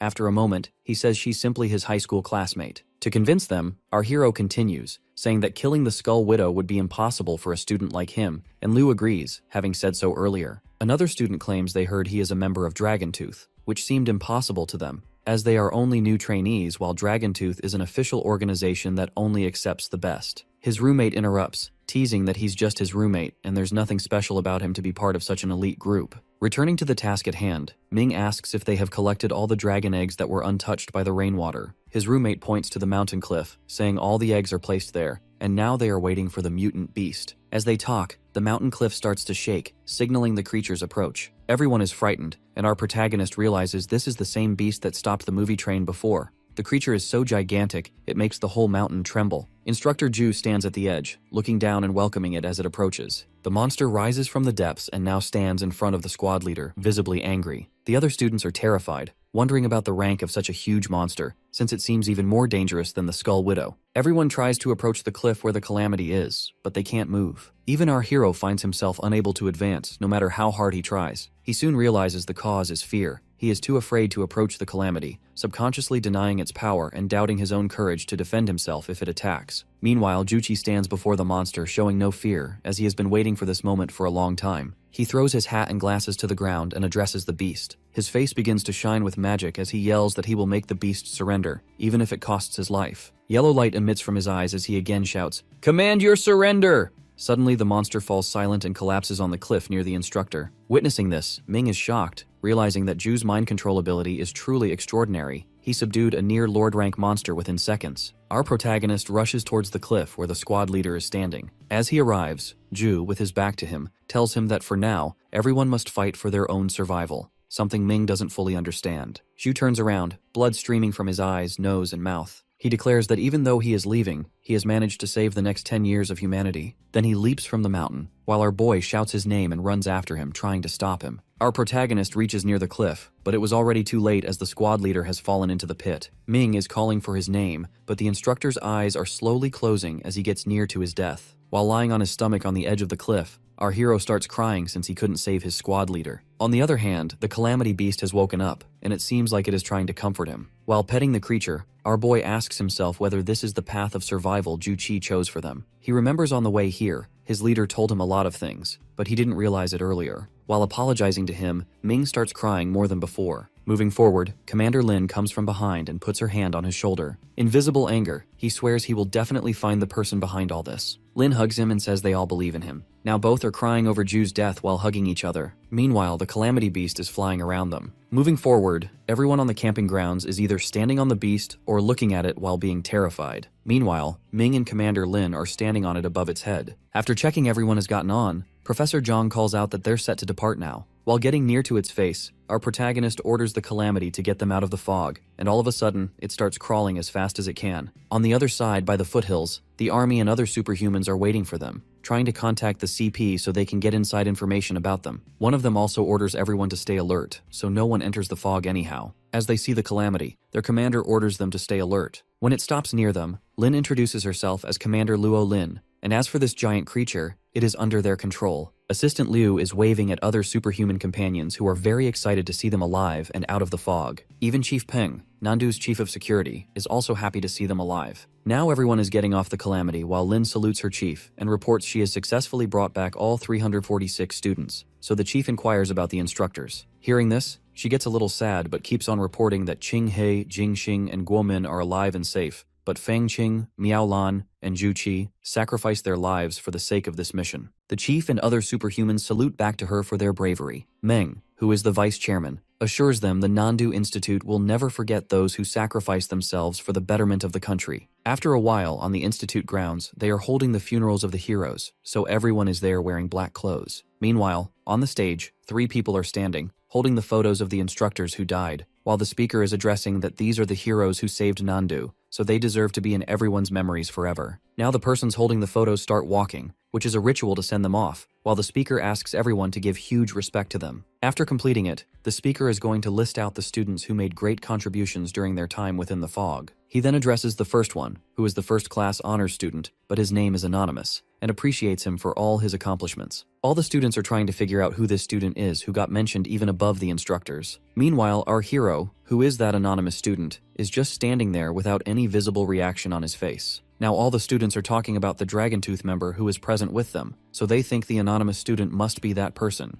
Everyone is shocked by the fact that the student is not coming forward to take credit after doing such a big thing, as others think they would have bragged about it to everyone if they were in his place. Then the speaker calls out another name, Luo Qian, a second-class honor combat. One of her classmates congratulates her and appreciates her for being the pride of their class. Students are talking about Luo Qian now, that she stepped up to fight against the Lord-rank Calamity Beast to save others. All the boys are falling over her bravery and beauty, but like usual, Qian doesn't seem to like it. The speaker then calls out the third name, which is teaching assistant Liu Shu, a third-class rescue honors, and then calls out the new students who are Li Jin, Ming He, and Fang Nianrong, appreciating them for their supportive efforts. The speaker further explains that it seems like they all have gotten the idea of the horrors and cruelty of these monsters and the outside world. Moreover, whatever they faced in that fog is what every superhuman faces every day. They fight with all the creatures outside to protect humanity and make a safe place where people can survive and live. It is thanks to their sacrifices that others are able to enjoy all the happy moments of their lives. The speaker continues, saying they expect every student standing in the crowd to do the same. He assures them an extraordinary future is waiting ahead, and that the future is like a shining ray between all these disasters. As he ends the speech, everyone starts clapping. After some time, Chen enters her apartment with a bouquet she probably got at the ceremony. She takes off her shoes and enters, but upon checking her phone, realizes Ming has called her 6 times. She calls him back, and our hero picks up immediately. While blushing, she calls his name, and on the other side, he is blushing too. He tells her he is standing downstairs at her apartment and asks for permission to come up to meet her. She agrees immediately. Moving forward, Ming is standing near her door and then knocks. Within a few seconds, Luo Qian opens it, and her apartment is full of the fragrance of the flowers she brought earlier. As she opens the door, smiling at him,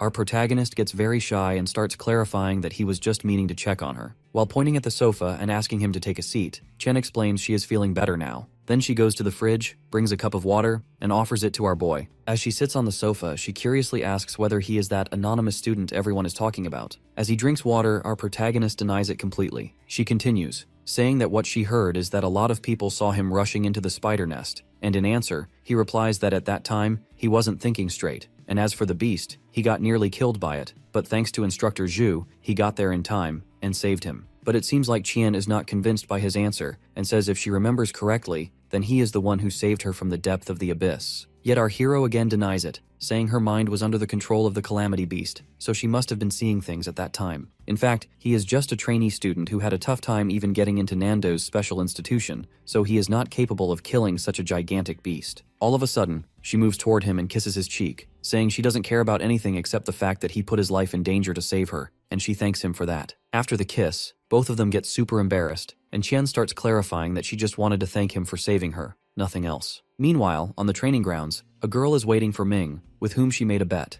But like every other Wednesday, he has not shown up this Wednesday either, so the girl is getting very angry at him. The man standing with her teases her, saying this is the first time she's ever been stood up by someone. In anger, she says she hates those who don't keep their promises, and that they still have to decide a winner between them. That man, while thinking, says it seems like today is the freshman award ceremony, and last week when these students went to Shaoling for training, they faced some strange difficulties there. The girl asks him, out of curiosity, if he knows any further information, and in response he says no one knows exactly what happened, but he was just wondering if that student might be one of those freshmen, and that this only explains the reason behind his disappearance for the last 2 weeks. Hearing this, the girl answers that it is completely impossible because that boy is too weak to be a part of this institution, and even if he really is, then she will do the seaweed dance at the center of the training grounds. The man laughs, saying she will lose the bet because that boy is definitely going to be one of those freshmen. Meanwhile, the girl, in anger, stomps her foot on the ground and says she will definitely find out about his whereabouts no matter what. The man suggests she should find another partner, despite the fact that the boy was an excellent sparring partner. As she walks out, she answers that she is not interested in doing so. Moving forward, our boy is now walking on the street with his hand on his cheek where Qian kissed him. Meanwhile, Qian, in her home, is still embarrassed about what she did earlier,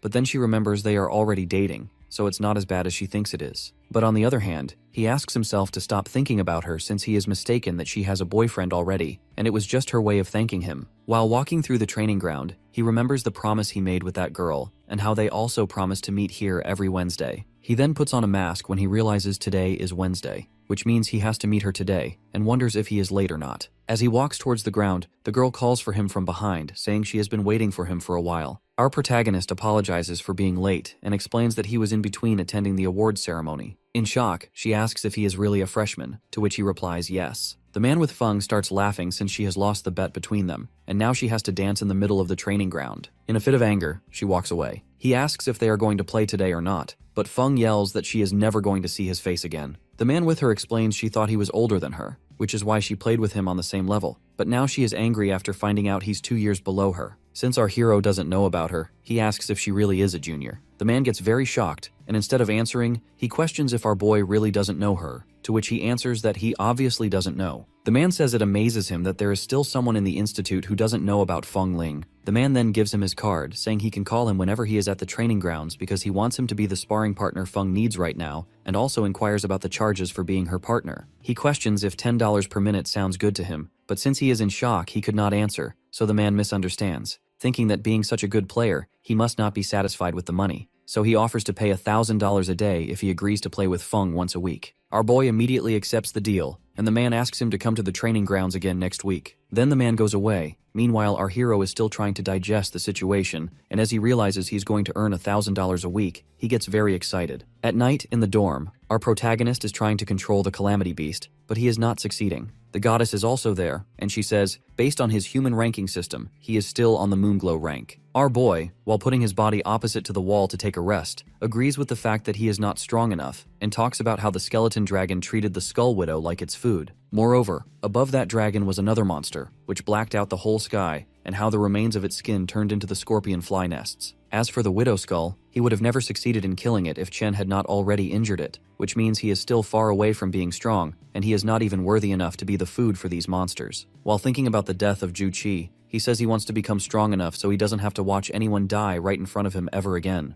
The goddess explains that even though he is getting stronger day by day through training, there is still a limit after which a human's body can't grow. So right now, he needs the help of a supplement if he wants to break through that limit. He inquires about those supplements, so the goddess further explains she has been studying human technology, and what she found out is that humans are smart as they invent things out of all the creatures they kill, and out of them, Life Drop is the most powerful weapon humans have ever invented, which turns ordinary humans into superhumans, and because of it, they gain supernatural powers. While giving him the life drop he got earlier, she further explains low-quality life drops will not be meaningful to him. As he takes the life drop, Ming asks if she has purified it, and in reply she says yes, and explains this is a violet soul grade life drop, and after purification, it has the ability to grant someone the supernatural power of disguise, which seems quite versatile to our hero, but doesn't seem quite suitable for someone like him who is going to be on the front lines. She agrees with him and also tells him any power granted by the life drop will first need to be trained and get familiarized with. Our boy says that for the moment, his priority is to work on his current powers, and he still has yet to awaken his Red Sovereign talent too. The goddess replies that he hasn't even mastered the Violet Soul talent yet, so Red Sovereign talent is still a far dream for him. But she can't blame him for this since Violet Soul's ultimate soul art corresponds with the Sunblaze rank, and since he hasn't reached Sunblaze rank, being able to perform the ultimate soul art is already pretty good for him. He asks her for the method that can help him reach the Sunblaze rank quickly, so she answers, as she told him earlier, humanity has made a lot of things that can increase one's strength, and besides life drop,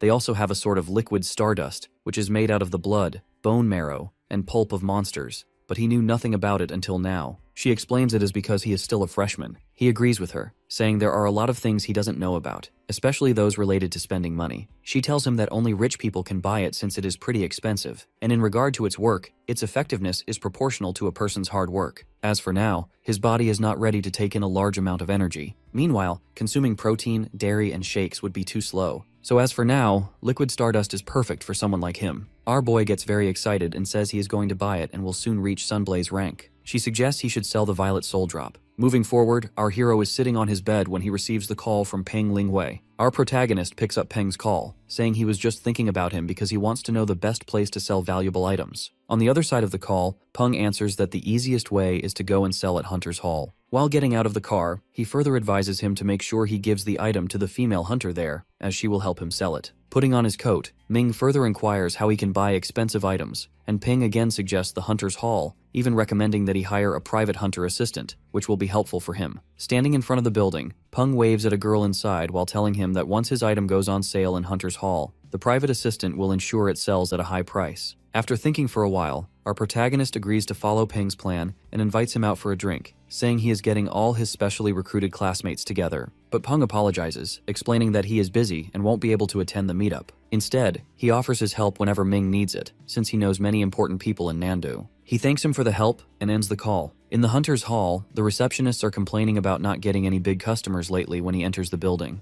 The girls chat further about how all their deals so far have been too small. Even the profits aren't enough to pay their rent. When they see him enter the hall, they comment that it looks like a young hunter is coming toward them, but after seeing his trainee badge, they ignore him, saying being an assistant for these trainees is like doing charity work, and figure Zhanggo will handle him as usual. Zhang, who is standing a little away from the reception, walks over and introduces herself as Zhang, a hunter assistant. She seems very cheerful. She asks for his hunter code so she can assist him better. As he tells her the code, she types it into her pad, and while looking at his information, says it seems he is a trainee Moonglow hunter, but since his last bounty, he has actually become a qualified Moonglow hunter. Zhang asks if he'd like to increase his rank, which will let him take higher tier commissions and bounties, and our protagonist agrees. While putting his hand in his coat pocket, Ming clarifies he isn't here to take a commission, but for another purpose. Showing her the life drop, he says he wants to sell this Violet Soul grade life drop. Jane gets very excited seeing it and asks him how he can prove its authenticity. She inspects it closely and realizes it is indeed a real-life drop. As soon as the other girls at the reception hear this, one rushes over and, shoving the other aside, introduces herself, declaring Zhang is new to the job and knows nothing, while she is a gold-grade hunter assistant, and only a qualified professional like her can sell such a valuable item, so she asks him to give it to her. But instead, he puts it in Zhang's hand, saying he prefers to work with her. The other girl storms off, angry and jealous. Zhang thanks him for choosing her as his assistant, and while looking at the other girls, our boy replies that they ignored him when they saw he was just a trainee, which is why he chose her. Next, Jiang suggests they contact an appraiser who can help determine the life drop's capabilities, and after estimating its base price, she'll put it up at the Hunter's Hall auction. He also asks her to help him get liquid stardust. She inquires about the purity level he wants, which our protagonist doesn't know anything about, so she offers to take him to the VIP room to explain the details. After some time, Ming is sitting in the VIP room when the assistant reports that his life drop has already been appraised, and soon they will estimate its price, which he can adjust later if he's not satisfied. After offering him a drink and sitting across from him, she explains the details about the purity of liquid stardust. She tells him they've received a few batches recently, and the price is around 900,000. He is shocked to hear the price. She explains that the price of stardust is proportional to its purity, because the purity level determines how long the body will take to detoxify it. As it is extracted from monsters and calamities, even with current technology, they can't fully detoxify it, so it's not allowed to use too much stardust at once,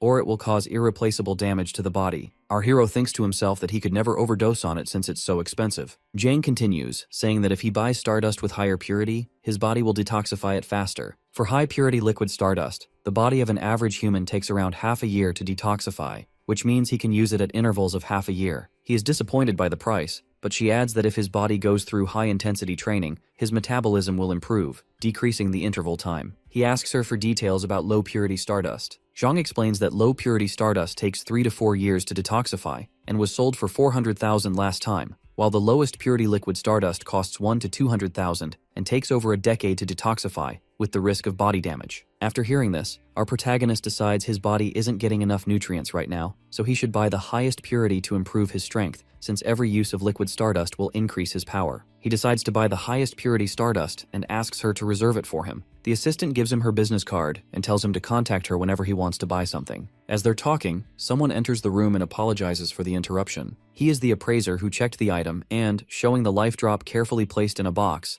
explains that it is a top-tier item that can grant the superpower of disguise, suggesting a base price of 2 million. Hearing this, Ming becomes very happy, thinking that he's going to be rich. Jang asks whether he is satisfied with the price so they can proceed, and our protagonist agrees. Looking at her tablet, she explains that these transactions will raise his level, so if he completes them, he'll earn enough points to increase his rank, and once he takes the strength assessment, he'll reach the Sunblaze rank hunter. Our boy says that even though he hasn't reached that rank yet, it's just a matter of time. Zhang understands that this is why he wants the liquid stardust. He then asks her to send anyone willing to pay high commissions his way. The assistant replies that she will keep that in mind. Ming's school has reopened and it's his first day. He stands in front of the institute, reflecting on how much he has gone through in the past 2 weeks. And finally, he is back to his school life and normal daily routine, attending school in the morning, getting combat training in the afternoon, and studying at night. Moving forward, our protagonist attends a lecture about calamities. Professor Feng is explaining the radiation emitted by calamity fragments, and how this radiation can alter the structure of certain minerals. He shows the class a wooden box, and explains that this radiation condenses ordinary black rock into a rare crystal for a short period of time. He opens the box and reveals a rare blue crystal rock, explaining that its toughness even surpasses that of steel. As Professor Feng continues to teach, our boy receives a text from Jiang.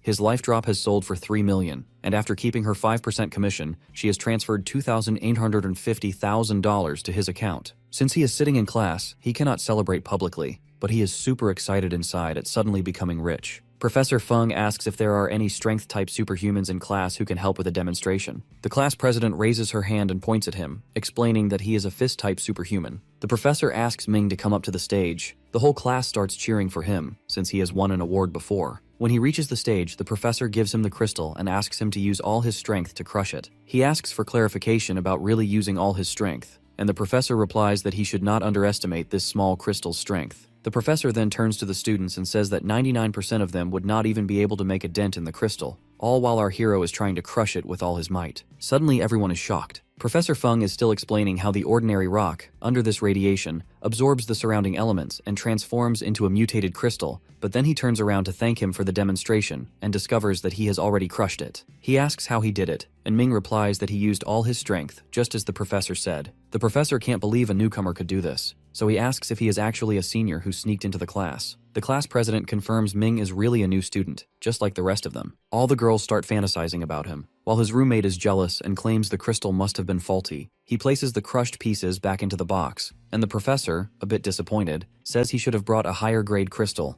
As he walks back to his seat, Professor Feng explains that the crystal they just saw is a high-quality material and tells everyone to keep any they find in the future because it will be useful. Our boy sits down and suddenly notices his arm reacting. The mutated crystal has made his mystic fist respond and has now fused with his fist. After some time, class is dismissed and the students leave, making plans and talking about him. Only Ming remains in the class with the professor. He approaches him, saying he wants to know more about mutated crystals. When the professor agrees, he shows him his arm, where the crystal has been fully absorbed. He explains that this happened when he touched the mutated crystal. Professor Feng asks about his talent, and he says it is Mystic Fist, which allows him to absorb mediums and unleash other attributes with his spirit fist. After hearing this, Professor Fung realizes this is why his body reacted, which is only natural. However, our hero adds that such a small rock shouldn't have caused such a big reaction. Professor Fung becomes annoyed and realizes he wasn't paying full attention in class because he already explained this point. He repeats that the Mystic Fist's reaction is connected to the density of the medium, not the volume. Picking up his book and the wooden box, the professor asks him to come to the laboratory, where there are higher-grade mutated crystals, so they can do an experiment there. Ming asks Professor Fung if he is wasting his time since class has ended already. The professor turns to him and asks if he still considers him his professor outside of class. He immediately replies yes. The professor says that since he is always his professor, it is his duty to help solve any difficulty he has, regardless of time or place. Hearing this, our protagonist is very happy and thanks the professor twice. They enter the laboratory, which is full of different calamity fragments and chemicals. As he approaches the fragments, the mutated stones absorbed on his arm start to react, so Professor Fung gives him insulated gloves to wear. The professor then says his talent seems quite high-ranked and asks if he is a Red Sovereign Grader. Ming is visibly shocked and asks how the professor knows. Professor Fung responds that he has a sharp eye and that's exactly why he teaches superhumans. Our boy compliments the professor on his excellence. Fang further says he can tell he is far from mastering his superpower,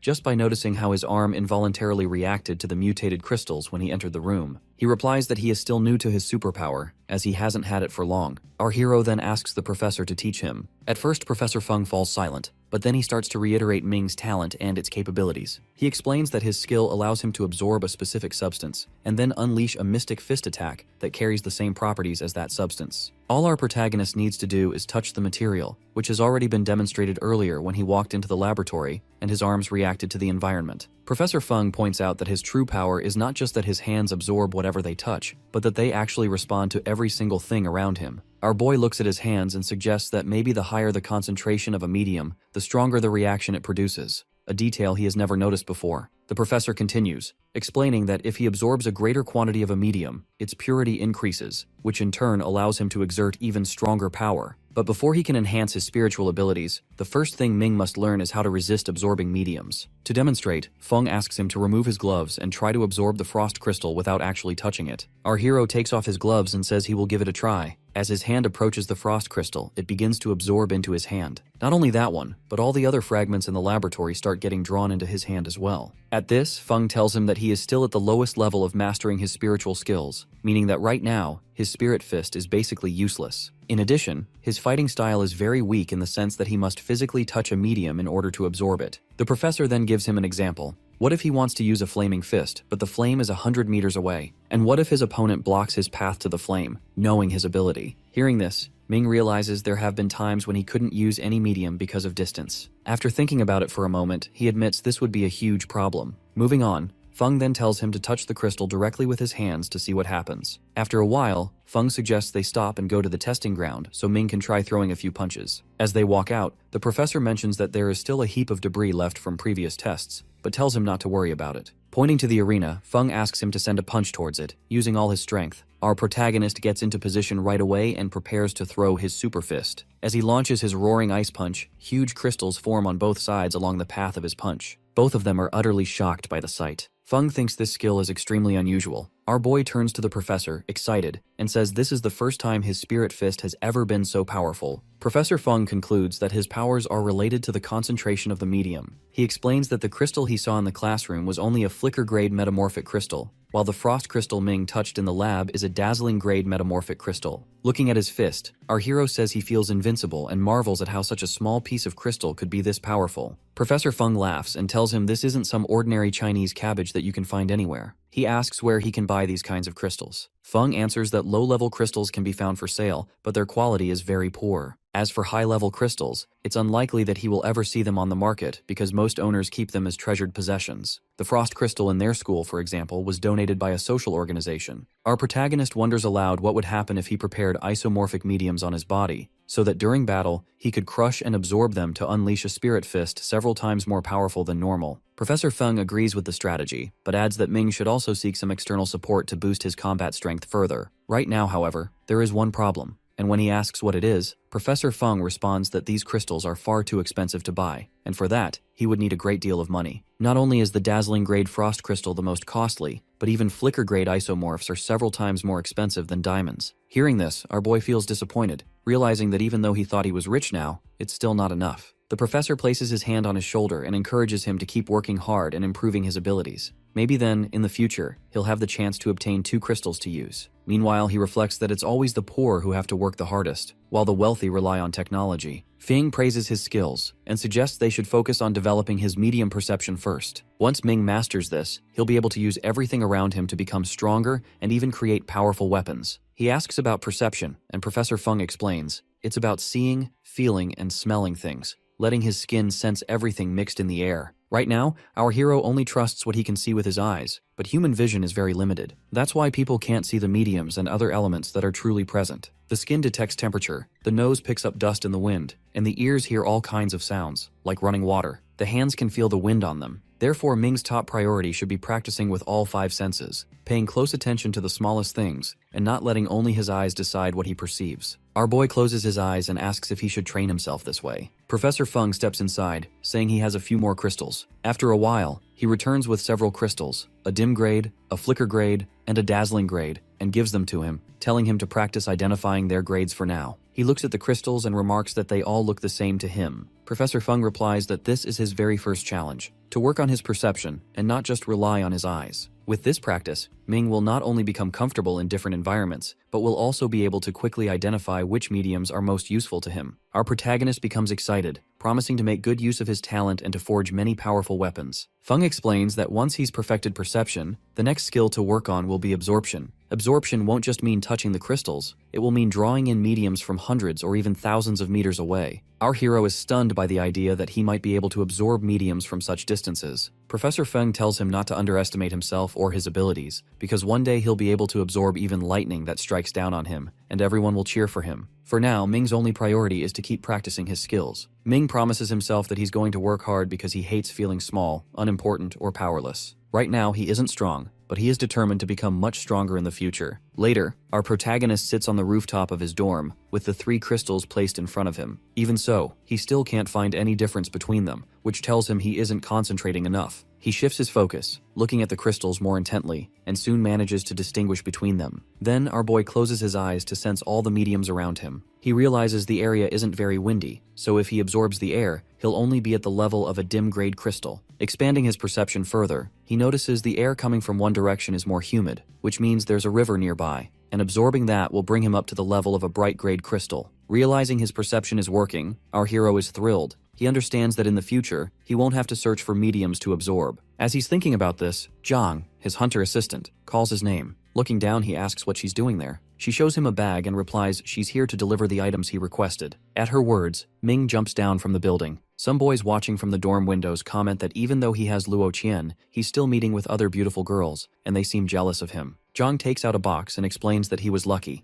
She found some high-quality stardust at a bargain because the seller was in a hurry for cash and decided not to auction it, letting it go for 850,000 yuan. She thought of him and bought it for him. Our protagonist thanks her gratefully. Jiang adds that she was surprised to learn he's a student at the Superhuman Institute. When she got his address, she thought it might be a mistake. He asks her not to tell anyone, as he wants to keep it secret. Zhang assures him that it's their top priority to keep client information confidential. She then asks if he needs anything else. Ming tells her he's looking to buy crystals with the properties of fire, ice, rock, copper, and iron, and asks her to look for them. He also requests updates on any new quests or bounties in the Hunter's Hall. Jing notes it all down and promises to keep him informed. Looking at the liquid stardust, our hero says his physical strength is about to rise to the Corona grade, which would be incredible for him. Later, while sitting in a forest with the stardust in his hand, he drinks it. For a moment, his heartbeat speeds up. He feels extremely hot, and the veins all over his body become visible. After a few minutes, his body returns to normal, evidence that the upgrade has worked and his strength has reached the Corona grade. He gets up and starts walking. Soon he receives a call from Uncle Yuan, the manager of Feng Ling. Our boy answers and asks if Yuan wants him to come spar with Feng, saying he's ready. On the other end, Yuan, with a sly smile, asks him to go all out, even to use his spiritual magic. He's shocked, warning that it could be very dangerous, but Yuan offers to double the payment. Since our hero needs the money, he agrees. Meanwhile, at the training grounds, Feng is stretching, preparing for the match. She says that since spiritual skills are allowed, she will definitely win this time. Yuan warns her not to get too cocky, mentioning she's already lost twice to Ming, and that she also owes a seaweed dance in the center of the training ground from their last bet. Feng tries to cover it up, making excuses that she wasn't at her best before, but insists he has no chance now because her spiritual skills are superior to most. Yuan turns to greet our protagonist, who is arriving, and waves, saying only time will tell who will win today. Feng eyes him and thinks he's mysterious since he always wears a mask, but this time, she's determined to make him lose. Soon, both of them stand face to face on the training grounds, and our boy challenges her to attack him first. The battle officially begins as Feng makes the first move. Ming immediately realizes she's starting with a powerful attack. She launches a series of fire strikes at him, sending him to the ground. Feng wastes no time and attacks again, teasing that he doesn't seem focused on the fight. The heat from her fire attack even burns through her rubber band, and her hair falls loose from her ponytail. Still on the ground after her last attack, our boy hears Feng laugh and mock that he won't even last a few minutes against her. A crowd starts to gather to watch the battle, and everyone praises Feng for displaying her Phoenix martial arts saintess skill. Some comment that her sparring opponent is bound to lose soon,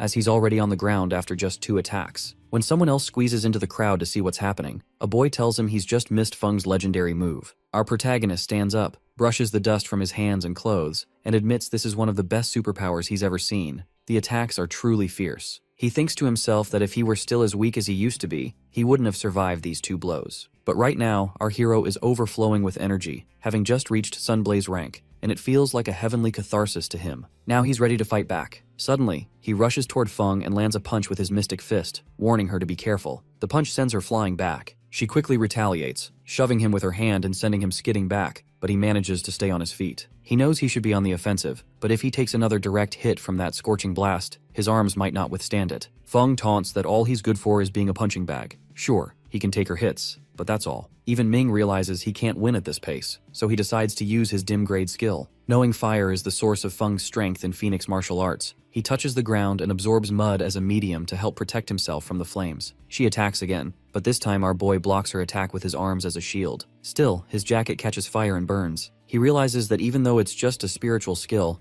it's more dangerous than any he's faced before. The crowd is shocked by the escalating intensity of the fight. Ming thinks that even after absorbing the unevenly mixed cement from the ground, it won't help much against her attacks. It really looks like he's going to lose. As she prepares to attack again, she tells him he should admit defeat. But instead of giving up, our protagonist raises his arm in defense and insists he hasn't lost yet, so he won't surrender. Feng believes it's just a regular spar and doesn't want to push him so hard that he ends up in the infirmary. She doesn't want to win that way. But our hero provokes her, saying she looks out of breath. This makes her furious. She questions how he can talk like that when he can barely stand against her powers. Still, Feng admits that only a handful of people have lasted this long against her, so Ming must be pretty strong. But he insists on trying one more time. He begins to focus and sense everything around him. He is now feeling the stone beneath his feet, sensing the wind blowing from the south, and noticing the moist air coming from the trees, which tells him that there must be a lake nearby, rich in water mediums. Ming realizes that if he leaves the training grounds at this moment, people will call him a loser. So our protagonist decides he must use the method Professor Feng has taught him. He starts to focus, trying to reject all unnecessary mediums, wind, wood, and soil,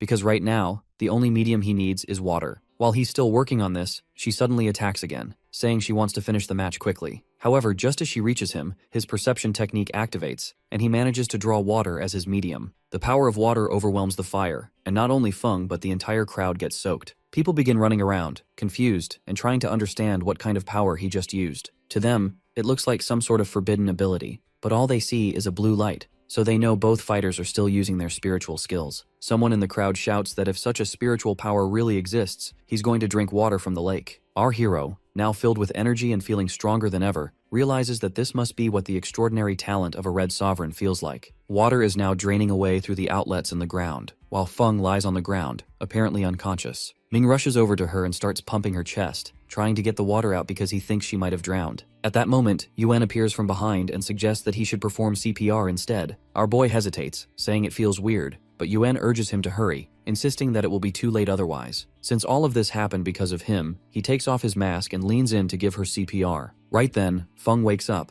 and while putting her hand on his face, she tells him that he doesn't need to do that, as she is not as weak as others. He puts his mask back on and expresses his relief that she is okay. However, Yuan is disappointed that Ming was so close to kissing Feng but didn't. Feng seems sad and admits her defeat. Our protagonist, on the other hand, denies there is any winner or loser between them, saying that both are learning from each other and pointing out that she is really strong. He adds that thanks to this fight, he was able to discover the true extent of his abilities, which he never knew before. As Feng gets up, she says there is no need for him to say anything, because for her, a win is a win, and a loss is a loss. Ming reaches out his hand to her, saying it's an honor to fight with her. While they shake hands, Feng offers to challenge him using soul arts next time. Yuan, however, immediately suggests they shouldn't do that because with their levels of strength, a soul art battle could be fatal for both of them, as soul arts are meant for beasts, not humans. Our hero agrees with Uncle Yuan's warning. Then he asks to leave, saying he has some other matters to take care of, and that he'll see them next time. While some boys fantasize about Feng Ling as she stands there drying off in front of them,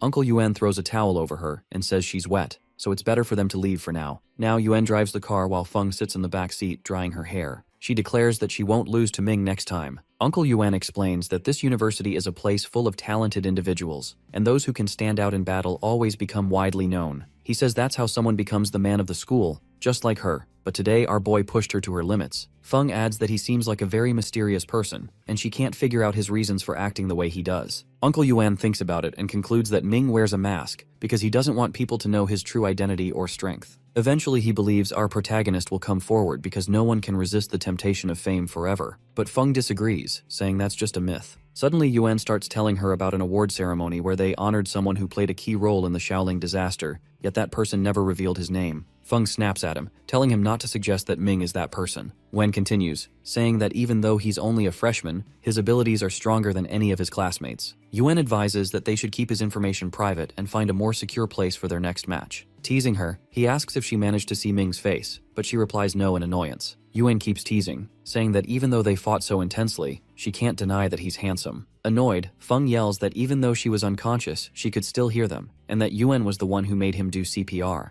Yan laughs and says the only reason he did that was because he wanted to see if Ming was really her type. Feng gets angry and yells that Yuan should start sweeping the streets from now on, but Yuan immediately apologizes to her. Ming is back in the hunter's hall and Jiang welcomes him warmly. After a while, she places a box in front of him as he sits on the sofa. She tells him that this is what he requested before. When our protagonist opens the box, he finds a dazzling grade frost variation crystal inside. Jiang asks if he's satisfied with it. Our boy is delighted and thanks her, clearly very happy with the item. Looking at the box, he thinks to himself that now he won't feel powerless anymore, even against enemies at a higher level than him. Jiang explains that its price is $1 million, and they will use the funds he has stored up in the hall. He's so stunned by the price that he can't even speak. Seeing his reaction, Jiang tells him that this item is extremely rare. She even traveled to Beidou just to get it. Our hero thanks her again and asks her to keep looking for other isomorphic crystals as well. Then, he remembers the main reason he came. He got a message from Jiang about something important. He asks her what it is. Jiang takes out a badge and some certifications from her bag, congratulating him on becoming a certified Corona-grade hunter. He takes them from her, expressing his gratitude once more. Jiang continues, telling him that he now has new privileges, and his information will soon be registered under the Hunter's Hall, making him eligible for the Hunter's Conference. He can even request assistance from the Hunter's Hall. Looking out the window, our boy notices his roommate arguing with the receptionist. Jiang asks if he knows him, and explains that the boy came to claim a bounty before he arrived, but since he isn't a qualified hunter, the Nandu employees refuse to hire him. Ming says he's only interested in one thing, and asks her about the commission for gathering information. Smiling, she tells him there's no commission, meaning he'll get it for free, which he finds puzzling. Jiang elaborates that he must not have paid attention to the privileges of being Corona grade. To promote low-level hunters, advanced hunters must recommend them with seals. She explains that he can exchange his points for 4 recommendation seals. Clients also look for seals from advanced hunters before choosing whom to hire. He finally understands. Jiang adds that as an advanced hunter, he can assign minor tasks to lower-level hunters and focus on more important jobs himself. Low-level hunters, eager to receive a seal, are willing to do any tasks since they lack fame and recommendations and can't get high-paying bounties. Hearing this, our hero agrees to hire his roommate, but asks Jiang to keep his identity hidden, as he doesn't want the other boy to know he's working for him. She opens her tablet and asks what tasks he wants to assign so she can prepare an agreement with a seal of recommendation as the reward. Ming's roommate, walking toward the exit in disappointment, is stopped by Jiang, who explains everything. Excited, he becomes ecstatic at the news that the person offering the job is a Corona-grade hunter. He bows to Jiang in gratitude and leaves the building, promising himself that he'll work hard to satisfy the senior hunter, hoping for good tasks in the future. Meanwhile, our protagonist, standing behind him and hearing all this, thinks to himself that being rich is truly a good feeling, and it made reaching the Corona Hunter grade much easier. Now he can even have others run errands for him. However, reality quickly sets in when he remembers that he just spent $1 million, which could have bought him a decent apartment in Lanyang City. He starts to cry, thinking it's just too much money, and now he needs to find new ways to make money so he can buy a house. But when he looks at the box in his pocket, our boy reassures himself that the expense is worth it. Now he can hunt monsters easily with this crystal. With his grade increase, his medium absorbing ability has grown as well. Suddenly his phone rings. It's his big sister calling. He answers, asking why she's calling so early. On the other end, his sister is walking with a suitcase and asks him to guess where she is right now. Our hero thinks for a moment and guesses she's in the park. This annoys her, and she complains that he never pays attention to her life. She's told him already that she's self-studying. He jokes that she was self-studying before too. She's now on a bus, putting her luggage above her seat, and explains that she couldn't keep up with self-study because she had to take care of him. But she doesn't want to work part-time forever, so she's returning to her own path. Ming proudly tells her she never needs to work part-time again because he can support her, and asks if she got the money he sent. Sitting down, his sister tells him to keep his money for himself since the Superhuman Institute is expensive, and she has her own hands and feet to provide for herself. She reveals that she has an interview with the astronomy team in Nandu, which means she could soon have a decent job. Our protagonist is shocked, amazed that the astronomy team might actually hire his sister. She clarifies that the position is temporary, but it's still a great opportunity, and she can save money so he can buy good equipment for himself. On his end, our boy compliments her for earning such an opportunity on her own. She then asks him to pick her up when she arrives. After the call, he checks the time and feels proud of his sister, admiring how smart she is. He remembers when she gave up her dreams for his sake, but now he doesn't have to hide his efforts from her anymore, nor live with that regret. He can take her out for dinners whenever he wants. Some time passes, and now Ming is standing at the station, waiting for his sister. When she gets off the train, she runs toward him, calling his name. After they reunite, our hero praises her for all her hard work and promises to show her around Nandu. She smiles, saying she wants to see the city as well. Later, he drives while his sister looks out the window, enjoying the city. They spend the entire day together, creating funny memories, having dinner at a restaurant, and even going seasighting. By late night, both arrive at the hotel, collapse on the bed from exhaustion, and are visibly happy. His sister says she likes Nandu so much that she's determined to work hard and buy a house here. Ming tells her that a big house costs around 1 to 2 million in the city. At first, she's shocked, but then she gets up, determined to work even harder, or maybe even marry someone who owns a big house. The next day, both get ready and head to the astronomy team for her interview.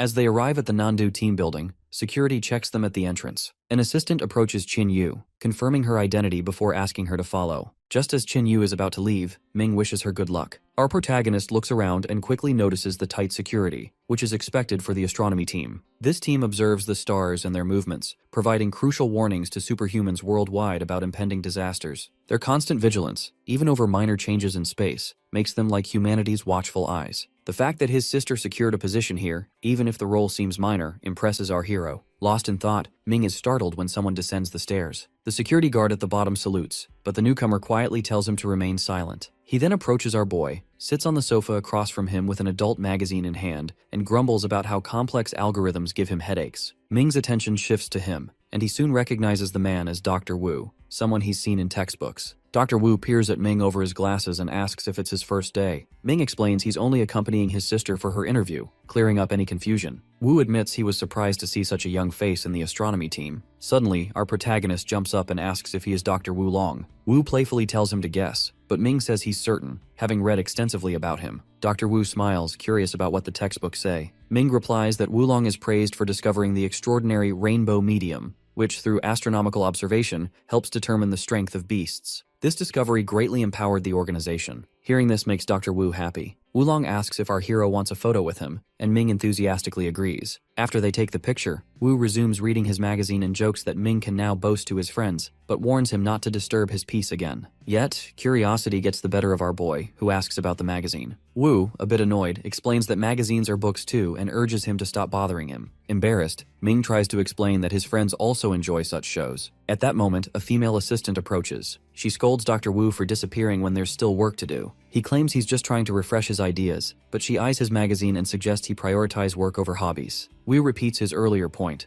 There are no rainbow medium fragments in the Lanyang City disaster, so there shouldn't be any undetected catastrophic forces on Earth. The whole time, he keeps the magazine over his face. The assistant insists he double-check, just to be safe. With no option left, Dr. Wu stands, tosses the magazine to our protagonist, saying throwing it away would be a shame, and leaves with the assistant. Ming thanks him for the magazine and watches them go. Soon after, Chin Yu bursts out, excitedly sharing that she landed a 3-month trial position. Ming congratulates her. She notices the magazine in his hand and teases him about his reading choices. As Ming tries to explain that Dr. Wu gave it to him, his sister laughs, doubting that such a scholar would read those magazines, and jokes that Ming hasn't changed. While our boy is still trying to clarify, Chin Yu heads to her new apartment, settles in, and celebrates getting her dream job along with a lovely little house. Ming, looking out at the garden, suggests she could grow plenty of jasmine flowers, her favorite. Chin Yu mentions spotting a flower shop nearby and invites our hero to join her in buying some flowers. Both are excited about the outing. However, as they head out, Ming receives a call from an unknown number. The caller asks if he is Ming He, then requests privacy for their conversation. Ming tells his sister to go ahead without him as he handles the important call. Stepping onto the balcony, our protagonist is asked if he's a Dragon Tooth member. Once confirmed, the caller introduces himself as Instructor Luo, a subordinate of Ju Qi, sent by Luo Lin. Instructor Luo explains that Luo Lin has recommended Ming for Ju Qi's position,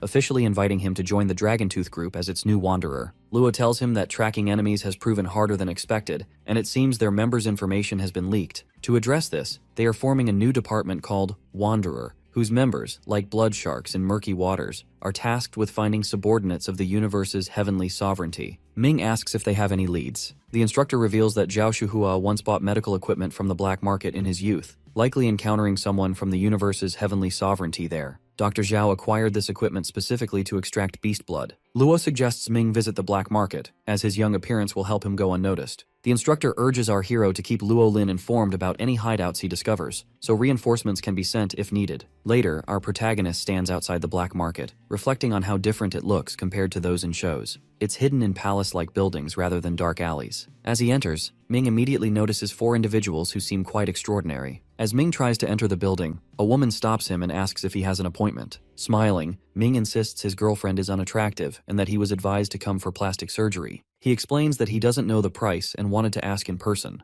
The woman directs our protagonist to take the lift to the 3rd floor lobby's customer service desk, warning that the other floors are for the hospital's surgery area and suggesting he avoid wandering elsewhere. Our boy takes the lift and arrives on the 3rd floor, where a man approaches him. Sales manager Jung Tung greets him and asks if Ming needs assistance. Tang inquires whether our hero is interested in buying their longevity product or learning about their biochemical beauty techniques. When Ming looks puzzled about the longevity health product, Tang assumes he must be shopping for his parents. He assures Ming that everyone is initially suspicious, but after seeing their product demonstrations, doubts disappear. Amazed, our protagonist asks if it's really possible to make a longevity product and calls it magical. Tang replies that they only produce revolutionary items. Hearing this, Ming requests to see the production area, saying that if the product is truly effective, he'll keep some for himself as well. Tang approaches Ming, offering to take him to the production room so he can see everything firsthand. They head toward the lift, guarded by security. Before entering, Tang narrows his eyes and asks who suggested our boy come to the facility. He explains that most customers are either longtime clients or receive recommendations from regulars. As the guards move closer, Ming states he heard about the quality products. Tang smiles awkwardly, pressing for a specific name.